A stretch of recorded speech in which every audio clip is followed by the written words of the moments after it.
Still no news about red hair pirates. It has been more than a month since the red hair pirates reward was offered. Akainu is very confused. He has already counted the time. It is about 16 years ago that the plot of the anime began, and the red-haired Shanks became the 4th emperor of the New World. The time should be in these 2 years. The reason why he is so sure is because the New World 4 emperors gathered before the appearance of 7 warlords of the sea, and the appearance of 7 warlords of the sea was to curb the power of the New World 4 emperors, so the 4 emperors were before Shichibukai. And if he didn't make a mistake, Shichibukai should be proposed by the world government soon, perhaps at the next World Summit, so after counting, Shanks should have become the New World 4 emperors within these 2 years. Not long ago, there was information from West Blue that red hair pirates had set off to enter the Grand Line, but it has been so long, and a force as large as Marine has not found red hair pirates, so Akainu is very strange. Akainu is seriously thinking about the path of red hair pirates. If it is him, what he needs to do most after entering the Grand Line. To enter the New World, you need not only strength, but also a ship with sufficient carrying capacity. The best shipbuilding of the Grand Line is undoubtedly the City of Seven Waters. That's right, that's it. After thinking of this, Akainu didn't hesitate, and immediately made people head towards the City of Seven Waters. Sakazuki Admiral, there is a naval battle ahead. On the way to the City of Seven Waters, someone suddenly came to tell Akainu. Akainu put down the book and said, "Isn't it normal for a battle to happen in the sea? Is it a pirate? I have been in the sea for these years, so I have experienced many battles. But in general, Akainu only ordered his subordinates to do it when he encountered pirates. In the rest of the time, he had seen many battles in the sea, but they did not intervened. After all, they are just marines, not people who need to manage the world. It's not a pirate, it looks like a merchant ship and a slave ship are fighting." Upon hearing this, Akainu frowned and said solemnly, "Slave boat?" He naturally knows what a slave ship is. This is a merchant ship that specializes in capturing slaves. It is a merchant ship in name. But in reality, it captures people of various races and treats them as a slave trade. The thief even, damn it. This world is different from his previous world. Under the rule of celestial dragons, slaves are allowed to exist. In the whole world, there are basically slaves among the nobles. The better the quality, the higher the price, so many people started the slave trade and slave ships were born. Catching slaves on the sea is far more convenient than capturing slaves on land, because the sea is too wide and there is no trace to be found. Even if someone knows that their loved ones have disappeared, it is basically impossible to find them, unless the power is really huge. As soon as Akainu arrived on the slave boat, he saw a middle-aged man approaching with a smile, with an extremely enthusiastic look. "You are Marine Sakazuki Admiral, right? Thank you for reading this story at mtlnation.com. Your support enables us to keep the site running." However, although they saw the warship coming, they did not leave, but continued to get slaves on their ships. Akainu walked out of the room and looked into the distance, only to see that a merchant ship had been destroyed, and the remaining people were all crushed on the slave ship. It seemed that the battle was almost over. The man opposite obviously didn't expect Akainu to say this, so his face changed suddenly, and then he smiled flatteringly. "My lord, we don't sell slaves, we are serious businessmen." As he spoke, several soldiers beside him stood up and stared fiercely at the opposite person. At this moment, a person on the boat touched the small box and walked over. The man immediately took the small box and walked to Akainu and said respectfully, "My lord, it is our blessing to be able to see you here. This is our honor to you." Upon hearing this, the smile on the face of the opposite man disappeared and became very ugly. He took a deep breath and pleaded, "Master Sakazuki, the younger ones really did not intend to offend you. Please raise your hand and let it go. We are one horse." Akainu and the others quickly came next to the slave boat. Compared with the huge warship, this slave boat was naturally inferior. Akainu took a few people from the warship to the slave boat. Akainu said coldly, "Why?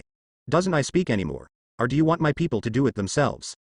I don't know how much of this money is compared to your gains from the slave trade." Akainu raised her brows and asked, "Do you know me? Since you see it, you can't leave it alone."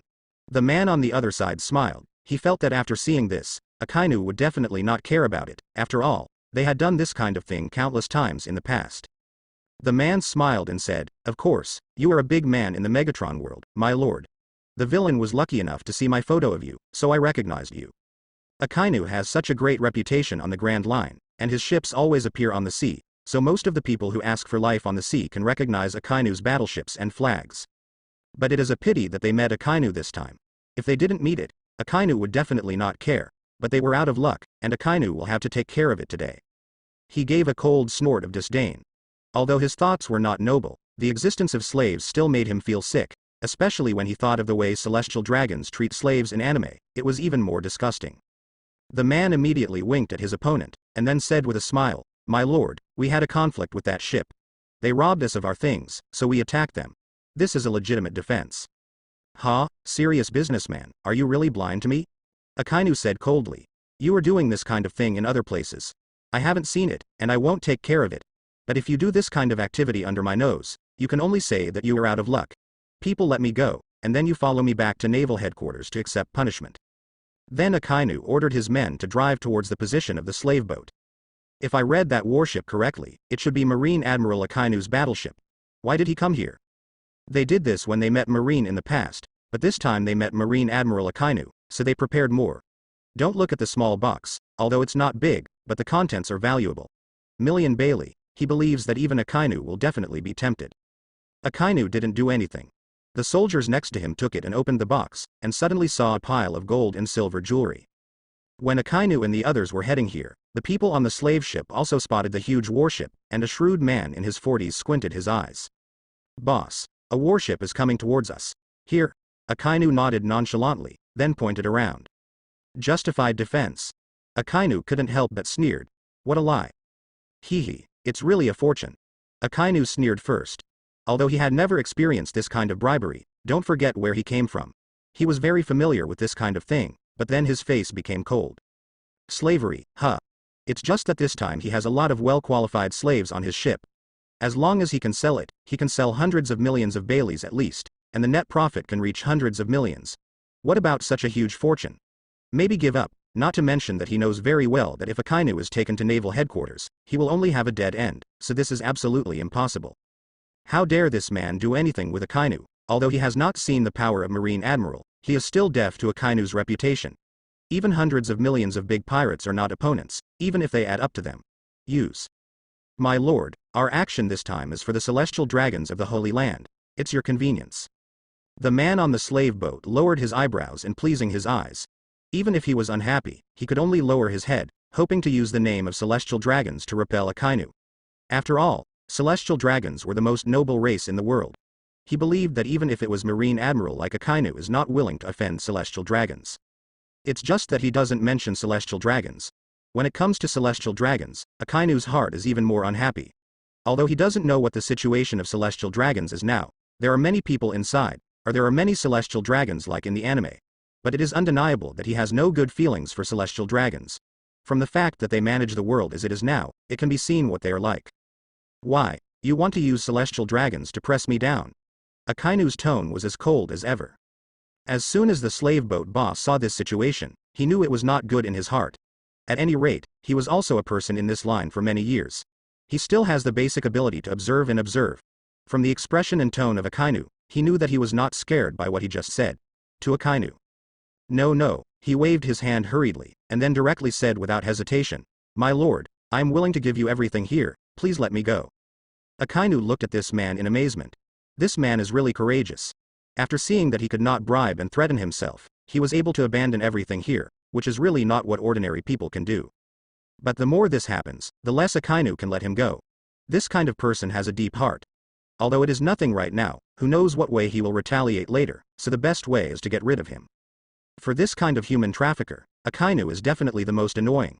He snorted and said, "It's late." "My lord, what do you want to do?"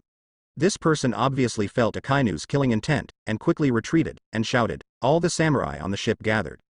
Seeing hundreds of people gathered in front of him, Akainu shook his head and said, "Useless work, except for the captured slaves, all the others are killed."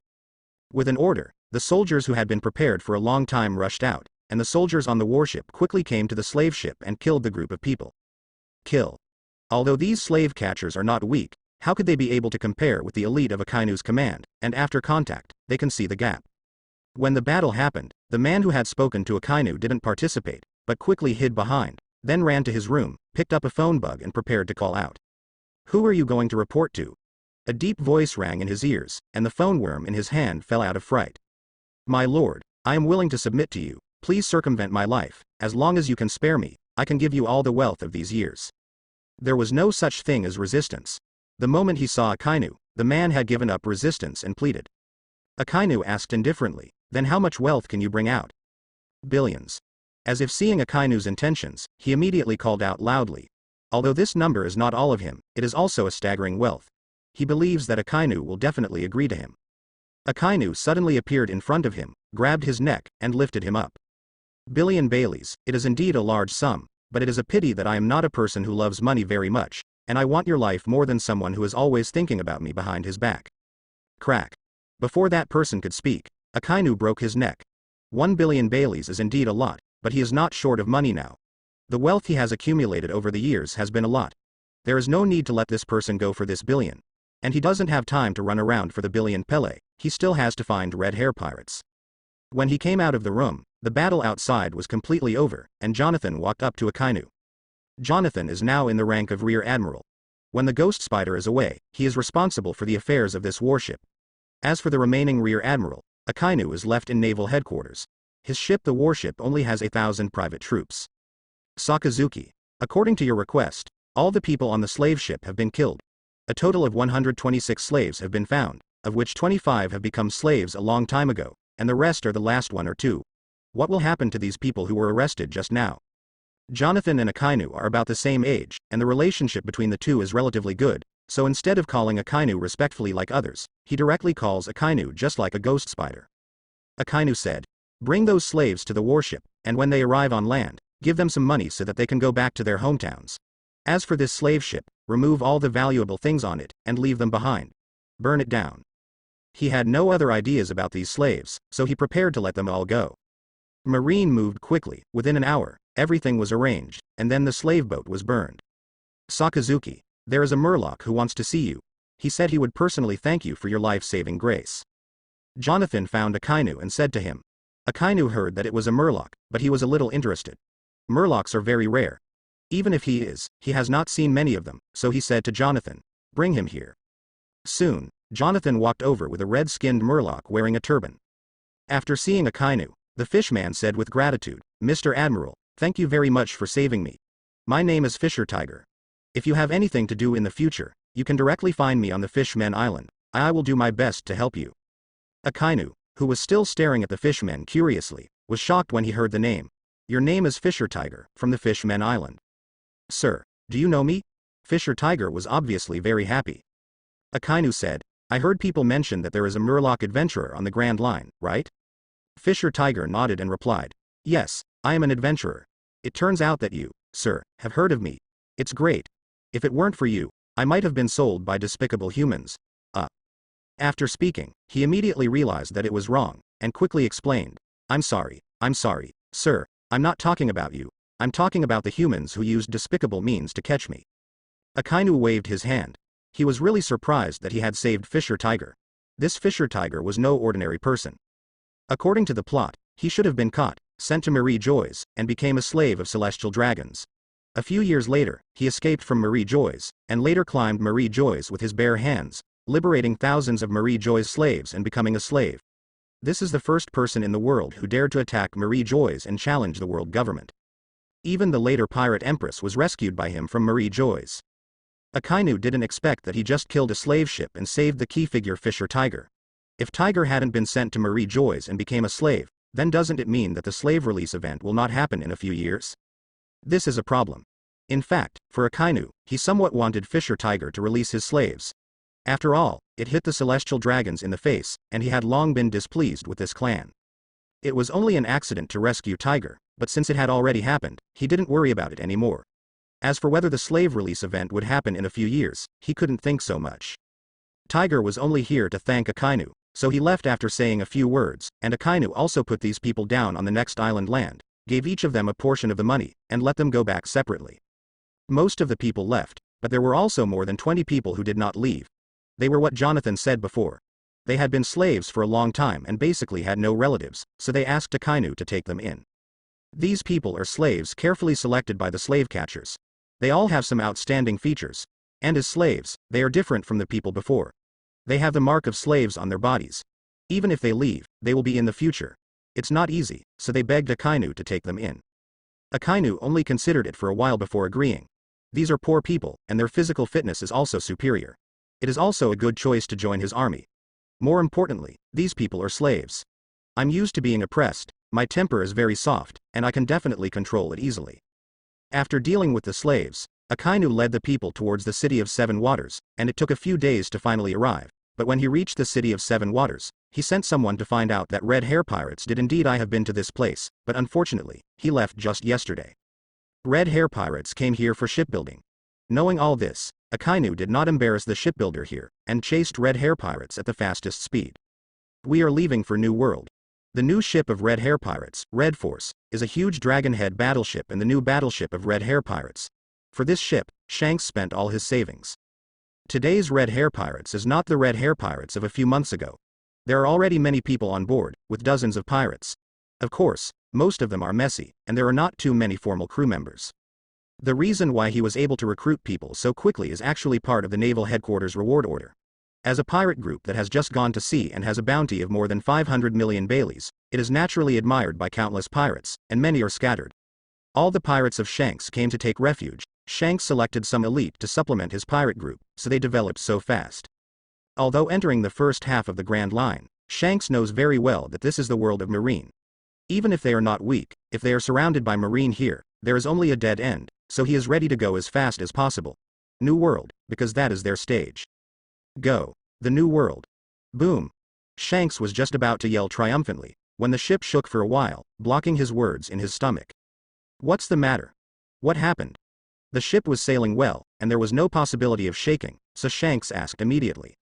Boss, it's okay. The Naval Headquarters warship appeared in the rear, and they are attacking us. Hearing this, Shanks was shocked. He rushed to the back of the ship and saw a warship larger than their warship approaching them. What surprised him even more was that he recognized this ship. Warship. This is Admiral of Headquarters, Akainu's warship. Damn, how could you run into him? Although when he was at West Blue before, he said he wanted to play against Akainu, but he didn't think about playing against Akainu in the first half of the Grand Line. Instead, he waited until after New World. After all, this is Marine's home court. But he never expected that he met Akainu not long after leaving the capital of Seven Waters. Fortunately, he changed to a new pirate ship. Otherwise, with the previous pirate ship, he would not be an opponent of warships at all. Beckman and several official crew members came to Shanks's side. Usopp held a sniper rifle and asked Shanks, "How do you say? Fight or flee?" They are not the Four Emperors pirate group now, let alone Admiral of Headquarters Akainu chasing them, so there is no shame in talking about running away.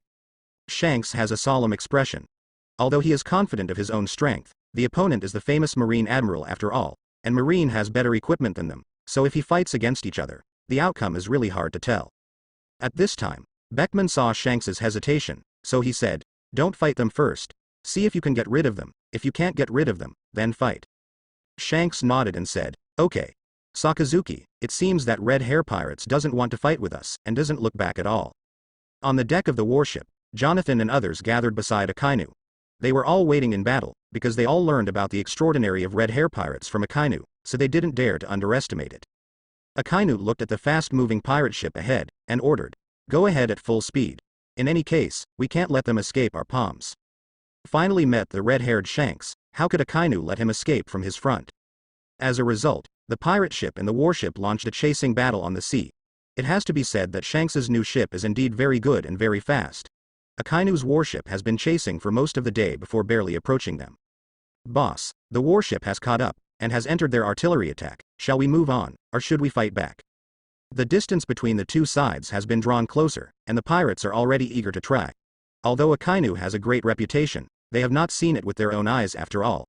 In addition, they have confidence in their captain, so they all hope to have a fight with Marine. Lachi Lu said, "Boss, go ahead, we haven't played a good match after entering the Grand Line. The opponent is Marine Admiral, which is just right for our opponent." Shanks laughed loudly. "Okay, brothers, all are ready, we are going to have a good fight with Marine." Fire. At the moment of contact between the two sides, Marine and the pirate fired at the same time. The sound of artillery fire was endless, but neither were ordinary people. Normal shells were basically difficult to hit each other. Even if they were about to hit the ship, they were blocked by their own personnel. Akainu has been watching the Red Hair Pirates ship, and he can see that it is impossible to stop the opponent with a cannon. "I come." Akainu gave a low cry, and his right hand turned into lava, aiming at the position of Red Hair Pirates. Although the two ships were far apart, the volcanic bomb erupted from Akainu's lava fist shot quickly towards the pirate ship. The volcano bombs smashed into the pirate ship, and the pirates on the ship were very surprised. After Shanks saw the magma, he suddenly dignified and shouted, "It's Marine Admiral Akainu." Then he suddenly drew out his western sword, swiftly swung a few swords, and a few blades smashed into the magma volcanic bombs, causing the volcanic bombs to burst in midair without splashing on the pirate ship. The ability of that guy Akainu is really terrifying. We are so far away, his magma can actually hit accurately.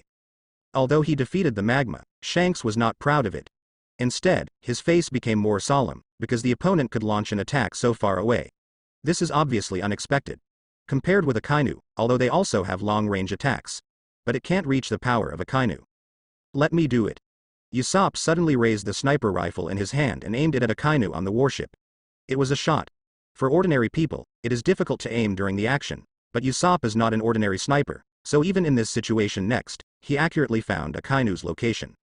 However, although Usopp found Akainu, at the moment he used observation haki to shoot, Akainu felt a horror, and then he immediately used observation haki to catch the bullet that was coming fast. His body flashed to the left, and at the same time he pushed a soldier next to him aside, and then there was a voice. Looking at the bullet holes on the ship's board, the faces of many marine officers around were slightly changed. What a powerful sniper, he can still be so accurate at such a long distance. They all saw clearly that if Akainu hadn't reacted very quickly just now, he might have been shot. As for the others, they would have reacted when the bullet was approaching. The only unexpected thing is Akainu. He has long known that there is a powerful sniper Usopp in the Red Hair Pirates. The other party can serve as a sniper in the future Four Emperors Pirates. If there is no such strength, then is there a problem? In the Red Hair Pirates not far away, Usopp didn't take another shot after firing a shot. He said, "No, the other party is very keen. Unless it's closer, you won't be able to hurt him at all." Shanks smiled freely and said, "The opponent is Marine Admiral who can compete with Whitebeard. If he were attacked so easily, he would have died countless times." Beckman said, "But this is not the way to go. If they keep chasing behind, it will be difficult for us to enter the New World. After all, we need to go to the Fishmen Island on the seabed, and we need to coat it, which takes a lot of time. Although there are several ways to enter the New World, for the pirates, the Fishmen Island on the seabed is the safest. If you take other paths, you have to face a large number of Marines and even the world government. Because of the encirclement and suppression, Shanks is confident, but he is not confident enough to be pretentious, so he still wants to take a safe road." Shanks chuckled and said, "I already have a way. I know a way. I can definitely get rid of them. Relax, haha." When the Roger Pirates dominated the Grand Line, it was not just a lip service, but also a good understanding of the various sea routes on the Grand Line, so Shanks was confident that they could get rid of Akainu. "The two sides chased me in the ocean like this." Shanks was really good, and used the terrain several times to almost get rid of Akainu and the others. Fortunately, Akainu also had a few powerful navigators, and finally chased them up. But as time goes by, Akainu finds it more and more difficult. This Red Hair Pirates is like a loach, hiding in Tibet, just not confronting them head-on. "Sakazuki Admiral, this is not the way to go," Jonathan said to Akainu. Akainu is also very unhappy. Why is this red hair so embarrassing? Is he worthy of the title of the most haughty man in the sea? Although this title has not yet been obtained. Shanks is certainly not a counselor. He is a very purposeful person. He doesn't want to confront Akainu head-on. He doesn't want to waste time at all. He wants to go to New World as soon as possible. Akainu said, "Jonathan, you give the headquarter an order to let them cooperate with me in hunting down Red Hair Pirates." Jonathan nodded, and then went to talk to the headquarters. Marine Admiral Akainu's hunt for Red Hair Pirates quickly spread throughout the first half of the Grand Line. Many people were very surprised. Even Akainu went out, but there were still people who couldn't catch it. So the name of Red Hair Pirates was immediately known. It resounded through the Grand Line, and soon, the information that Shanks was once a member of the Roger Pirates also spread, shocking countless people. Although Akainu asked naval headquarters to catch Red Hair Pirates with all their strength, Shanks deserved to be part of the protagonist's halo. Under the heavy surrounding of Marine, he still let him escape. Akainu looked gloomy. He failed to hunt down the pirates for the first time. Shanks disappeared from under their noses. Although there was also a part of the weather, a strong storm occurred in the sea where they were advancing the night before. As a result, Marine did not catch up with Red Hair Pirates. But no matter what the reason, chasing lost is chasing lost. Akainu didn't blame anyone, and let them continue to look for the whereabouts of Red Hair Pirates. After another few days, news finally came from naval headquarters that Shanks seemed to have appeared at Sabodi Archipelago not long ago. After receiving the news, Akainu did not hesitate and immediately took people to Sabodi Archipelago. Sabodi Archipelago is quite famous in the first half of the Grand Line, because it is not only a beautiful scenery, but also a maritime transportation hub. Whether it is merchant ships, pirates, etc., will choose to stay here. After Akainu came to Sabodi Archipelago, he did not go to the branch base stationed here, but to one of the islands.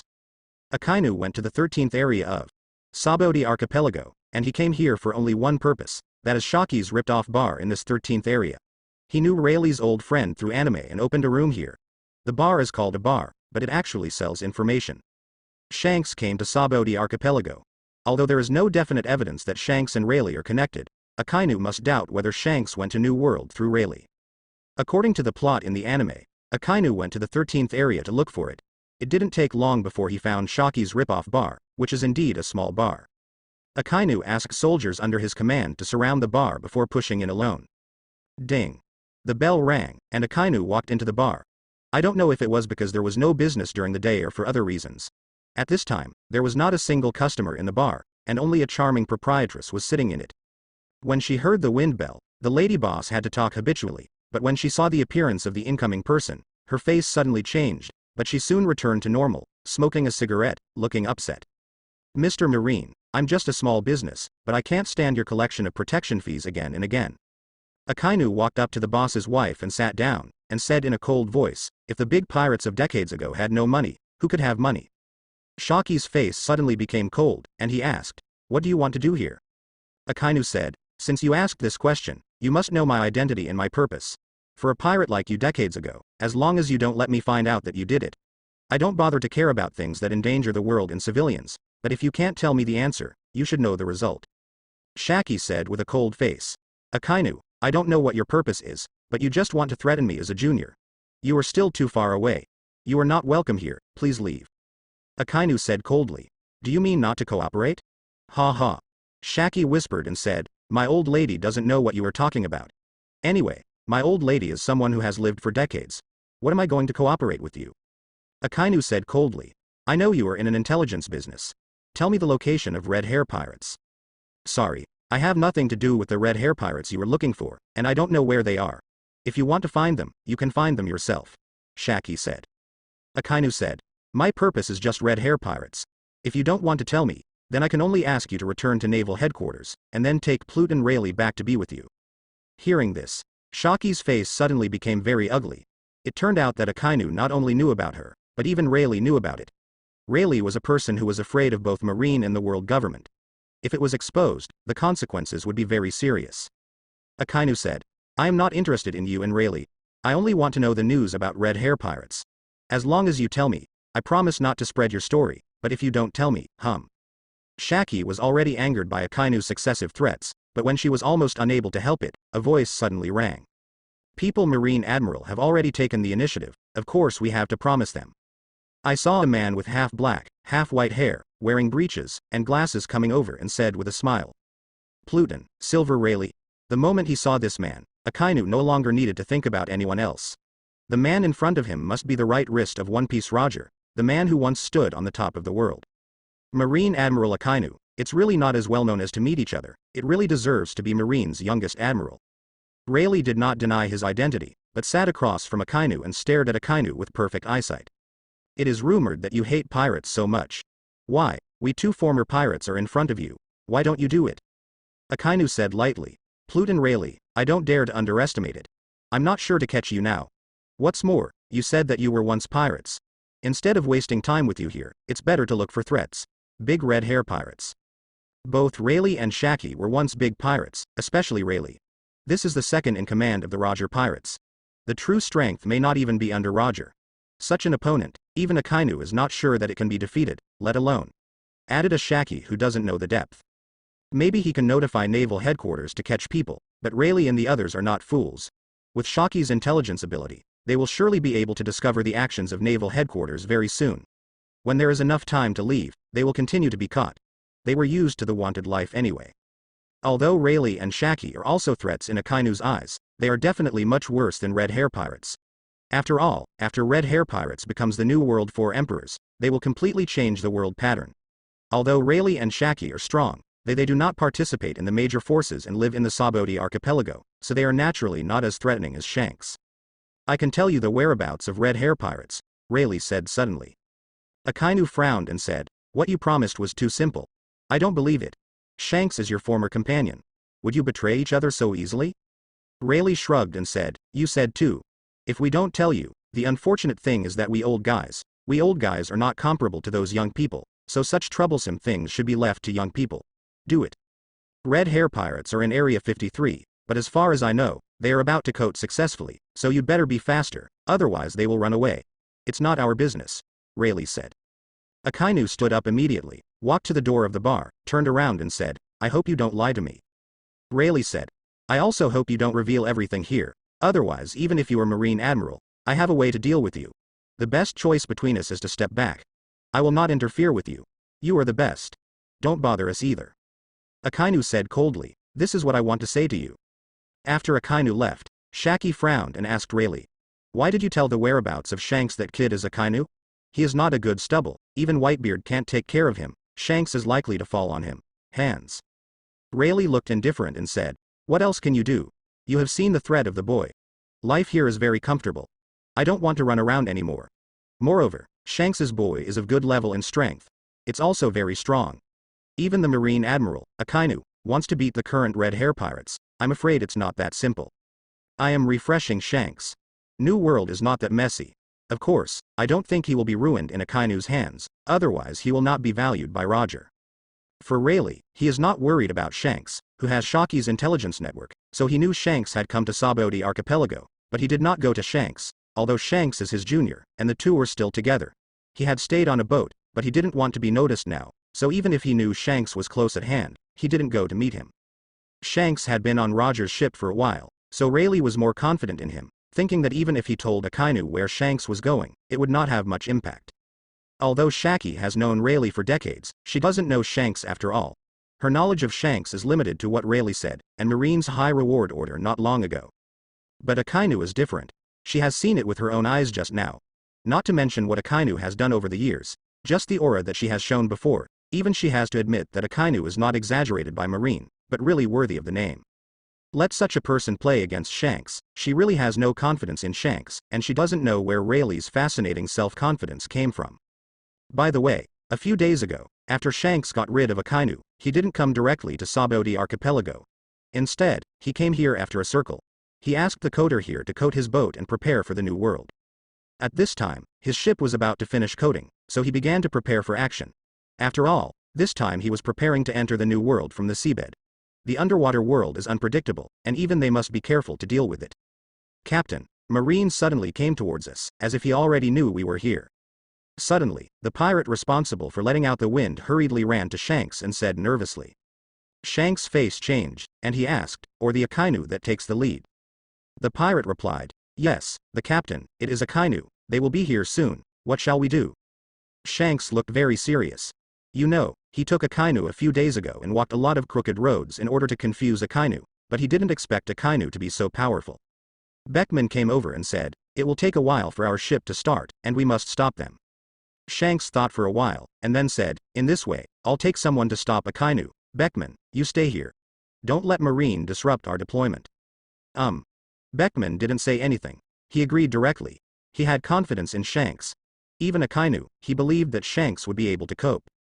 Shanks quickly left with a group of pirates. Sakazuki Admiral, they should be in front. According to Rayleigh's intelligence, Akainu activated the Marine here for the first time, and then quickly came over to get information. There is indeed a group of pirates that are more like red hair pirates. Akainu's footsteps suddenly stopped, and said, "We don't need to find them, they have already delivered them to the door by themselves." While talking, only a group of Marines appeared in front of them. It's red hair pirates. Seeing the first few of the pirates, the Marines immediately recognized their identities. Redhead Shanks. Akainu is also staring at the red-haired man with a straw hat at the forefront. There is no doubt that this is the man he has always wanted to catch, the red-haired Shanks. Although he has been chasing for a long time, he is so close. We met, but it was only the first time. Akainu. Like Akainu, it was the first time Shanks saw Akainu's true face. After being chased for so long, he did not expect to be caught up in the end, and this time he had to take action. The distance between the two parties was only over 100 meters. Although he saw Shanks, Akainu did not relax his vigilance. Instead, he glanced around, then understood in his heart, and told Jonathan, "You take some people to move on, here is the give it to me." Jonathan understood what Akainu meant, nodded, and then took some soldiers around Shanks and others. Shanks blocked the road with someone, trying to prevent Jonathan from passing, but Akainu rushed in a few steps and said coldly, "Your opponent is me." Before Shanks had time to speak, Akainu directly ordered, "Do it." Marine immediately rushed forward and slew the pirate, and the battle started instantly. This situation made Shanks also stunned. He didn't expect Akainu to be so decisive. He didn't give him a chance to speak at all, so he went straight to it.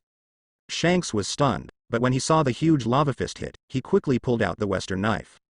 The huge lava fist was completely blocked by a Western knife, and Shanks finally caught the opportunity to speak. He asked Akainu, who was close at hand, "Hey, Akainu, you chased me all the way here and you still refuse to give up. What hatred do I have with you?" Akainu said coldly, "Because you are a pirate." Shanks was speechless. There are so many pirates in the world, and there are many more powerful than him. You just came to me. Am I really so bullied? Humph. The clay figurine still has a 3-point fire. Being chased by Akainu so much, even Shanks feels a little unhappy in his heart. Anyway, he has reached this point. He also let go, ready to play a good fight with Akainu. As for Beckman, he's still very confident in Beckman. The shocking haki burst out from Shanks. He was ready to take the lead and use his super strong haki to suppress Akainu in aura. But what surprised him was that after he released haki, the opposite Akainu also burst out in amazing haki, colliding with his haki, creating an amazing aura, even accompanied by black lightning. Why is this guy's haki so strong? Shanks had long expected that Akainu's strength would be very strong, but never expected that in addition to Akainu's strength, Conqueror's haki was so powerful that it was no less than his haki. I was shocked, but Shanks's fighting spirit did not fade. Instead, he became more fighting spirit, fully displaying Conqueror's haki, trying to crush Akainu's haki. The collision of the top Conqueror's haki between the two seas took place in this area of the Saboti archipelago. Even the marine and the pirates who were fighting around were forced away by the two haki. Haki alone may not be able to deter but the haki collision between the two became even more amazing, so they could only move away quickly, otherwise they would definitely be affected. Boom. Just the collision of Conqueror's haki produced an astonishing roar. With Akainu and Shanks as the center, the terrifying vigor splashed all around, shook all the surrounding debris, and set off a lot of smoke and dust. Marine and the pirates had such a dynamic battle, which naturally attracted the attention of many people, especially those around them. All of them were shocked and fleeing, for fear of being involved in this war. Even though Saboti archipelago always gathers pirates from all over the world who want to enter the new world, but those who dare to make trouble on Saboti archipelago are definitely rare, because there are countless nobles gathered here. There are a large number of marine troops stationed, and more importantly, yes, it is only a short half-day away from Naval Headquarters Marineford. Marine can gather a large number of people at any time, so no pirates dare to make a fuss here. However, what happened today was so sudden that everyone around didn't realize what was going on. Marine actually fought with the pirate, but some sharp-eyed people discovered the most conspicuous Akainu. That's Marine Admiral Akainu. It's incredible. Marine Admiral is actually fighting here. Isn't he afraid to destroy this place? But who is the pirate who fought Akainu? He was able to fight Admiral Akainu undefeated. I know who the pirate is. Do you remember the reward order issued by Marine not long ago? This guy is the pirate who offered a reward for the first time. The reward reached 300 million Baileys, the captain of Red Hair Pirates, Redhead Shanks. It's amazing. A pirate from West Blue has the power to fight Marine Admiral Akainu. No wonder Naval Headquarters value him so much. For the first time, it offered a reward of 300 million Baileys. This kind of power would not add another 200 million. What a big problem. I got the latest news. The son of the eldest cousin of my sixth uncle's son's daughter-in-law works in Naval Headquarters. According to him, this red-haired Shanks pirate seems to be the pirate on the ship of the previous pirate King Roger. Hiss, really? The people who watched the excitement around heard that Shanks was so powerful, and they all showed shock, especially when they learned that Shanks was actually a member of the Roger Pirates. No matter how many pirates are now, how powerful they are, but as long as you mention the One Piece King Roger, 99% of people in the world think he is the most powerful and fierce pirate, and the king of all pirates. Therefore, being able to become a crew member of the Roger Pirate Group must also be a very evil person. Except for a small number of people, the rest are frightened by the identity of Shanks. After all, for ordinary people like them, One Piece the crew of the pirate group must be very powerful. Run. Look at their style of play, I'm afraid it will be ruined in no time. The range of battle between Akainu and Shanks is really terrifying. Shanks is a little better. His sword attack is relatively single, but Akainu's magma is basically an indiscriminate attack, especially when he wants to completely exterminate Shanks. It will not keep hands, and the lethality is naturally more terrifying. Burning River Rock. Dozens of magma balls were spit out from Akainu's mouth and shot at Shanks quickly. He has been using this trick for several years, and he has used it very skillfully, which is more than twice as strong as when he first got it. The skills obtained by the system can be made stronger through his own efforts. This is also the conclusion he has only obtained in the first 2 years. It can only increase the power, but cannot change the attack method. For example, when Burning River Rock is used, it can only be sprayed in the mouth, and other methods cannot be used to attack. Another example is Wagwo Mountain. When using it, you must use both hands to support the ground to erupt magma and create a magma sea. The magma sea. The enhancement of power is very gratifying. For example, he can now eject dozens of magma balls. When he first used it, he used a dozen at most, and the range of Wagwoshin could also be continuously improved. Shanks used sharp swordsmanship to chop the magma balls continuously, and every time he slashed, he forced him to retreat. After he had cut out dozens of magma balls, he was already out of breath. Great Eruption. Akainu did not give Shanks any room to breathe, and used his powerful attack power to attack the opponent one after another. No one dared to stay within a range of thousands of meters around the two. The rest of the marine and the pirates were all forced into it. Fight from a distance. The two only started fighting for a few minutes, and Shanks's shock in his heart has reached its limit. He has always regarded Akainu very high and felt that Akainu is very strong, but now after the fight, he realized that he was not high. Estimated, but underestimated. Akainu's strength was beyond his expectations, and it was even more terrifying than he had imagined, especially his attack power. Magma's burning ability, coupled with Akainu's indestructible power, actually suppressed him faintly. Ends. From the confrontation between the two conquerors hockey to the current battle, Shanks has been certain that, so far, it is definitely impossible for him to beat Akainu, but it is definitely not that easy for Akainu to defeat him. In any case, give Beckman enough time. As long as you can go to the sea, you don't have to worry about him. Shanks fought against Akainu, secretly planning to win. Akainu basically has little hope, so now he can only choose to hold Akainu as much as possible, give Beckman and them enough time to coat. As long as they enter the bottom of the sea, Akainu is the demon fruit power, the strength of will inevitably be greatly weakened. At that time, he still hoped that Akainu could catch up. With the strength of their pirate group, if they fight on the bottom of the sea, Akainu, whose ability has disappeared, will definitely not be their opponent. He is very confident. No wonder it can become the 4 emperors of the pirates. The strength of this Shanks is indeed extraordinary. Shanks shocked Akainu's strength, and Akainu was also shaken by the strength displayed by Shanks. You must know that Shanks is now at the age of 22 and 3, but his strength is definitely more than 90% of the pirates in New World. As long as he can enter New World, I am afraid that his strength will improve even faster, and within 2 years, it will reach a very alarming level. He must be caught. Thinking that Shanks would become the 4th emperor of the pirates in the future, Akainu eagerly wanted to catch Shanks, because once he grew up, he would definitely be very difficult to deal with. Even when he watched One Piece before, he once thought that the youngest Sea Shanks, the Emperor of Thieves, is definitely the most difficult one to deal with among the 4 emperors. Boom. Under Akainu's full attack, Area 53 of Sabodi Archipelago was invaded by his magma, and everything around was being destroyed. If this continues, it won't be long before it will become a sea of magma. Those who watched the game had no idea where they went. Akainu caught up with him as fast as he could. He saw that Shanks' pirate ship had already crossed a layer of film, and immediately realized that it was not good. He shouted, "Everything goes away." After Shanks boarded the Shanghai thief ship, he immediately yelled out loud, and finally got rid of Akainu temporarily, and must enter the bottom of the sea as soon as possible. The huge lava fist was blasted out by Akainu, and the terrifying lava went straight to the pirate ship. What are you talking about? Sakazuki is killing Sabodi Archipelago. Is he trying to destroy Sabodi Archipelago? Jonathan yelled excitedly, but this time they came in an emergency and did not bring too many cannons. There were only a few cannons, which could not destroy the red hair pirates at all. Even if there were a few powerful generals, after rushing to the Shanghai thief ship, it did not end well. Having fought Shanks for a while, Akainu has discovered the limit of Shanks' strength. Maybe Shanks will be the pinnacle of the sea when he becomes one of the pirate 4 emperors in the future, but so far, Shanks' strength is still far from the peak distance, so the current Akainu can suppress Shanks instead. Stop them. Hurry, don't let them go into the sea. This guy is really in hot pursuit. The astonishing blade light soared up into the sky, as if to split the world apart. Even the magma sea of Akainu couldn't stop it. Thank you for reading this story at mtlnation.com. Your support enables us to keep the site running. Seeing Akainu appearing, the marine soldiers stopped attacking. They saw Akainu suddenly use moonwalk to rush to the sky, completely ignoring the sea, and rushing over to the pirate ship facing Shanks. Shanks also understands his situation, but every time he wants to use a powerful move to leave, Akainu will attack him like crazy, so that he can't get out of the range of the magma sea.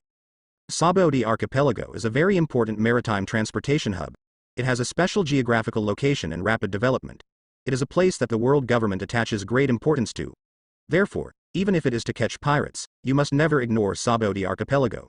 Otherwise, even if he is Martial Marine, will be under a lot of pressure. Great eruption. But even if Sengoku is in a hurry, there is no way now. After all, it is already slow to contact Akainu now. He can only hope that Akainu can distinguish the priority. Don't just get the whole Sabaody Archipelago for a red hair pirates to follow. Suffer. Jonathan, Dolo and others were also frightened by Akainu's reaction, but they didn't think that Akainu fell into the sea. It was definitely Akainu himself deliberately. Just like in the plot, when Kizaru caught Luffy and other supernovae, he also caused a lot of damage to Sabaody Archipelago. Afterwards, he was reprimanded a few words, and Akainu was much better than him this time, not at all.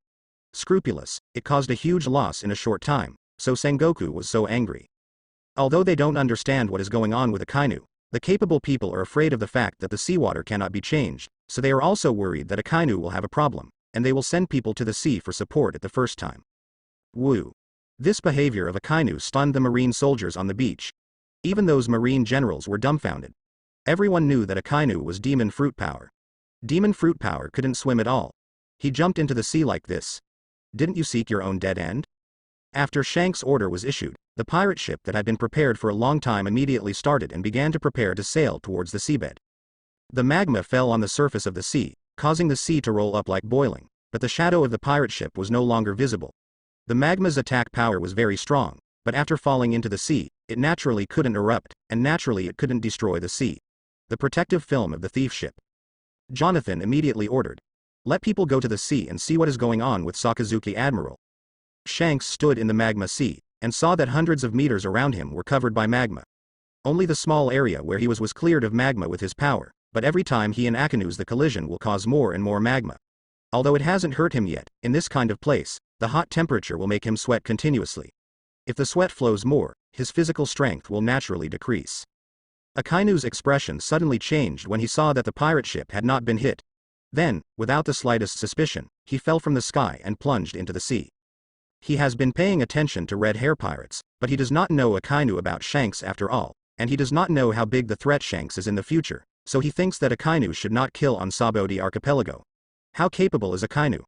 Chang, he knew very well that if Akainu was desperate, it would not be impossible to completely destroy Sabaody Archipelago. Sakazuki Admiral. Shanks waited for the pirates as soon as Luffy rushed to the beach, and saw that their boat had been successfully coated. The other pirates retreated quickly while resisting Marine, and Shanks and others quickly boarded the boat. Hurry up! Akainu has caught up, went into the sea, and entered the bottom of the sea. When Akainu led Marine to capture red hair pirates, in the naval headquarters not far from Sabaody Archipelago, Sengoku immediately yelled angrily after hearing the news. Shanks looked at the attacking Akainu, and did not react, because when Akainu's attack was about to fall, their pirate ship had suddenly entered the sea. At this moment, a horn suddenly sounded and remembered that Shanks, who was fighting Akainu, suddenly changed his expression. This is the horn of their pirate group. Since it has sounded at this time, it means that Beckman is ready. He can also start to evacuate. Akainu reacted extremely quickly. After seeing Shanks' actions, he knew what he wanted to do, so he immediately used his full strength to chase after him, but he found that even if he chased at full speed, he still couldn't catch up with Shanks in a short time. In fact, Sengoku couldn't help it. He should know that Akainu's approach could not pick up the problem. After all, he was to catch the pirates, but he would not shirk the huge losses he caused. The magma sea was torn apart, and Shanks didn't care about Akainu behind him, and quickly returned to the place where he came before. Before him, the pirates who fought with Marine did the same. "Boss, the guy Akainu entered and jumped down with us, come and have a look, what the hell is he?" The coding technology of Pirate World is indeed quite sharp. The pirate ship of red hair pirates even dived very smoothly after entering the sea.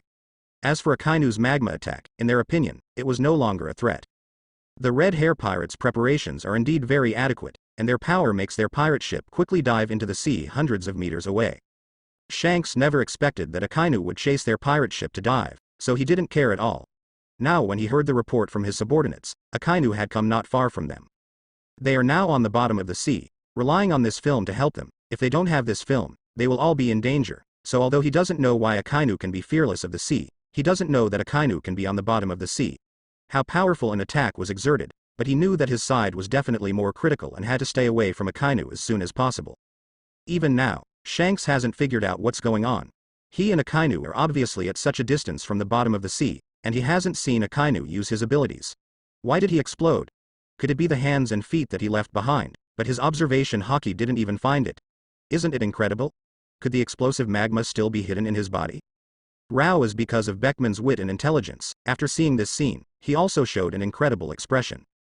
The boss is okay. Everyone starts to run for their lives, hurry up. But the scene that happened before them caused them a great shock, and they couldn't understand it. Everyone left the ship immediately, trying to get out of the sea, hurry. It's over. The pirates of the pirate ship looked terrified when they saw this scene. You must know that they are now more than 100 meters deep below the surface of the sea. If the pirate ship does not have this layer of film, the ship is equivalent to the end. It's going to be finished. When the ship membrane collapsed, Beckman and others were more concerned about the safety of Shanks, because they had seen it clearly just now that it was the explosion that appeared on Shanks, and there was also the emergence of lava. Obviously this was the ability of Akainu. He knows the power of the explosive talisman very well, but after using the explosive talisman many times, he still found that the explosive talisman has some shortcomings. Although the explosive talisman can control the explosion at any time according to the system, there are still differences in fact. It is a short-range triggering explosive talisman, and its power will be greater, but if it is too far away, the explosive talisman's power will be weakened. For others, the seawater burned by magma may be extremely hot, but for Akainu, there is no problem at all. After entering the sea, he immediately used what he had prepared and put it in his mouth. Senbei after enchanting. Thank you for reading this story at mtlnation.com. Your support enables us to keep the site running. It's just that he was not seriously injured, but he saw that his men were threatened. Now that the pirate ship's membrane disappeared, they could only escape for their lives. Demon fruit power can actually operate under the sea. What is going on? After the shock, Shanks immediately realized that it was not good. Akainu's ability was not limited by the sea, which became a fatal threat to them. He immediately shouted, "Speed? Down the dive and use all the power." It's just that Akainu's speed is really beyond their imagination. At this time, he has come to the front of their ship, and he can touch them only 10 meters away. When everyone was panicked, Shanks' calm voice rang, but even he couldn't stop the pirates from panic. Except for a small number of pirates, the rest of the pirates were eager to go upstream. Only by swimming out of the sea can you survive. Boss. This time he dived into the bottom of the sea and risked a heavy blow to Shanks and Red Hair pirates. As far as it looks, the effect seems to be very good. Not only did he hurt Shanks, but he also destroyed the pirate ship. Soon, many pirates were killed and injured. How can it be? As for Shanks, he was indeed injured. His left half of his body was all blood red from the explosion. Fortunately, he was on the bottom of the sea. After the explosion, his power was weakened a lot, so he looked terrifying, but in fact, the injuries were moderate at most, and could not affect his actions at all. After all, the human body in this world is very strong, especially the top strong. Their physique is countless times stronger than ordinary people. This is comparable to the power of a grenade, and it may not be able to kill them. Shanks said in amazement, "Hey, is there something wrong with my eyes? Is this really Akainu?" Last time he won 3 bursting charms through a lottery, but this time he didn't plan to use Shanks to plot Shanks, but kept it as a backhand, so he has never triggered bursting charms before. The reason why Shanks exploded was naturally that Akainu left him with the explosive talisman when he was fighting with him before. The last time he ran out of the explosive talisman in his hand, it only caused a slight injury to Whitebeard, so he knew that a small amount of the explosive talisman had already occurred. It is impossible to cause lethal damage to top masters. The pirate ship was bubbling water, and it was still being crushed by the seabed water, and it began to burst. All the pirates panicked. Sure enough, the system did not pit him. After taking Senbei, he did not feel that his body was restricted when he touched the seawater. On the contrary, he could swim more freely. Therefore, he was able to swim more freely in Red Hair pirates at an extremely fast speed. Unexpectedly, he had already sneaked in front of their pirate ship. After the pirates fled around, Akainu did not care about the others, but stared at Shanks. After seeing Shanks injured, he immediately swam in the direction of Shanks. With the ability to enchant Senbei, the strength he exerted in the underwater world is definitely stronger than Shanks, and now is the best chance to solve him. Usopp and others also swallowed their saliva and were speechless, because this scene is really shocking and incredible. Marine Admiral Akainu is a capable person. All of them have seen his abilities. This is an undeniable fact, and those who are capable are afraid of seawater. This is also a fact. When Shanks's subordinates found Akainu was already tens of meters away from them. Shanks and others all came to the deck of the ship and looked at Akainu not far from them. They were all shocked. He has been waiting for the opportunity, so he jumped into the sea to chase the pirate ship. Perhaps he is crazy in the eyes of others. After all, he is a capable person, afraid of the sea. After entering the seabed, he will die forever. It is clear that this is the best opportunity. Some pirates were hiding in the cabin, so they could still speak before the water flooded in. Some people were able to calmly judge the situation at the moment and began to flee. The pirate ship speeded up suddenly, but at this moment, Akainu suddenly yelled, "Blast!" An astonishing scene happened. I saw Shanks standing on the deck of the pirate ship, his body burst open suddenly, and there was an astonishing explosion of fire, which directly broke through the membrane that was able to withstand the pressure of the seabed, and exploded with a bang.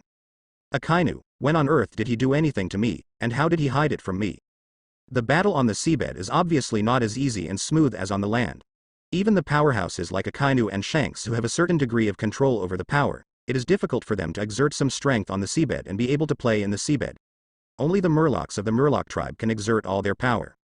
Because of the enchanting swimming attribute, Akainu's swimming speed on the bottom of the sea is definitely much better than Shanks, and he soon caught up with Shanks, but on the bottom of the sea, he did not use the magma ability, but used armament hockey, and used his body.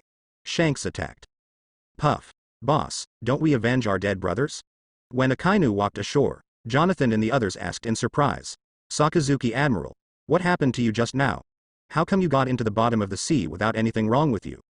The two fought for dozens of seconds, just a simple fight, no one hurt each other. Their expressions became very weird, because they could not breathe, so they could only hold their breath, plus the need to fight vigorously, so his face became flushed. As soon as this person raised a question, he was immediately rebutted by others. The world knows about the capable person. If there is a mistake, how can it be discovered until now? So the problem must originate from Akainu. Actually speaking, Akainu's suffocation time is much longer than Shanks's time. After all, Shanks was on a pirate ship before, and there is still some time to breathe freely. There are 5 or 6 minutes. It's absolutely impossible. Jonathan and others also knew how sensation Akainu was able to go into the sea, so after hearing Akainu's words, they didn't say much, but quickly sent people to sneak into the sea to arrest people. Akainu said in a deep voice, "This matter is ordered, don't say anything. Red Hair Pirate's ship was destroyed by me, but they still kept a submarine on board, but they still have a lot of people scattered on the bottom of the sea. You immediately arrange for someone to arrest all the pirates." Could it be that the rumor of the capable person is wrong? When the two were fighting in the water, suddenly a submarine quickly came towards them, knocking Akainu away from the battle, and Shanks entered the submarine. Although the submarine can travel under the sea, it is absolutely impossible to navigate the seabed at a depth of 10,000 meters, because the submarine is not enough to withstand such a strong pressure. That is, in this world, his physique is very strong, otherwise he would really not be able to hold back that long. The Red Hair Pirates submarines left here at a very fast speed. They originally had a large number of pirates, but at this time there were only more than 20 pirates in the submarine, and the rest all the pirates fled after the ship was destroyed. The submarine was so big that it was impossible to rescue everyone, so they had to leave by themselves. Indeed, if Akainu hadn't left him with a bursting charm, no matter how fast Akainu swims in the sea, it would not be comparable to their powerful pirate ship. Lachi Lu said, "Boss, no one thought of this. You don't have to blame yourself, you can only say that Marine is too insidious. If they were more cautious in their actions this time, they might be able to leave safely, but they were too confident that Akainu would not find them, so they were more relaxed on their whereabouts, and finally they were discovered by Marine. It's just that his persuasion has no effect at all for Shanks." Hearing that Shanks hadn't mentioned revenge for Akainu, some people couldn't help but yelled eagerly. Beckman said at this moment, "Shanks, this time is not entirely your responsibility. We also underestimated Akainu. Among those Marines who hunted us, Akainu is the most difficult one. He is one of the 4 emperors who can be with the pirate. Whitebeard's face-to-face man, we were overconfident and ignored his strength, so we lost so miserably. If we give him the greatest respect, it might be another ending." Shanks said, "First go back to the previous place to fix it, and wait for the rest of the people to return. We still need to discuss the matter of entering the new world. I didn't expect that guy Akainu could still act underwater. Isn't he a lava fruit capable person?" Shanks said with a guilty expression, "This time it is my responsibility. Although I don't know what trick Akainu has left on me, he can actually let me go under the dark hand without knowing it. This is me." Unexpectedly, if it hadn't been for that blow to destroy the ship's membrane, we wouldn't have been calculated by him. Akainu saw this scene, full of anger, when the pirate was hit by a submarine. Even he was very uncomfortable. After all, he couldn't use elementalization. Boom. The other pirates looked at the excited Shanks and did not stop him from getting angry, because this time their losses were indeed very heavy. Not to mention those companions who didn't know what was going to happen now. The ship they had spent a lot of money to build. The thief ship, this time was also destroyed in the hands of Akainu. This was their worst failure since they went to sea. Shanks looked at the people around him and said in a deep voice, "I am too impatient. If it were not for going to New World as soon as possible, it would not cause such a fiasco. It is also because first underestimated Marine. Countless brothers may have died because of me." He was right. This time they were chased by Akainu. In addition to being nervous at the beginning, but seeing that even Akainu couldn't do anything about them, they were indeed a little relaxed and began to despise Marine. Sakazuki Admiral. Thank you for reading this story at mtlnation.com. Your support enables us to keep the site running. Shanks and others boarded the submarine. It was basically impossible to catch them, so they could only catch the scattered pirates. Anyway, although Shanks was not caught this time, it was still Shanks took a heavy blow. Although Shanks wanted to rush out of the sea as quickly as possible, he couldn't ignore Akainu's attack. He could only hold back his breath and fight Akainu back. The pirates are all dignified. They don't understand why Akainu, as a capable person, can swim freely. When Akainu rushed out of the sea, he suddenly saw a large group of Marine soldiers surrounding all around. After seeing him, all his private army generals rushed over excitedly. Shanks suddenly hammered the submarine hard, and shouted angrily, "Akainu!" He wanted to chase, but in the bottom of the sea, his speed was of course not comparable to that of a submarine. He could only watch the submarine go away, and then quickly swam towards it. Shanks looked silent. How could he not want to take revenge on his dead brother? But revenge is something he can do without talking about it. Originally, they are at a disadvantage now, and the pirates have been broken up, let alone Akainu. Marine Admiral, trying to kill him, it is difficult to reach the sky. If he is just him, he is not afraid, but he still has so many companions and subordinates. If he ventures to find Akainu, I am afraid that not only will they not be able to kill Akainu, they will be killed by Akainu. So even though he was extremely angry, he really didn't even think about going to Akainu for revenge immediately. Shanks didn't speak, but Beckman said, "It's not the time to talk about this. We are still under Marine's hunt and want to seek revenge from Akainu. We will have time in the future, but before that, we have to strengthen ourselves. The first half of the Grand Line and the Four Seas are under the control of Marine and the world government. There is no way out for us to stay here. Only by entering the New World can we develop rapidly." As the think tank of red hair pirates, Beckman is still admired by many people. After hearing his words, the pirates who were clamoring for revenge were also silent. Yes, with these people, they can handle ordinary Marines. The possibility of killing Marine Admiral Akainu is too low. Usopp raised the sniper rifle in his hand and said, "Captain, don't forget your confidence when you persuaded me to get on the ship. After I encountered such a setback, I can't bear it anymore. If this is the case, New World, you don't need to go anymore. Let's break up and go back home." His words are more serious, because he really can't stand Shanks's decadent appearance.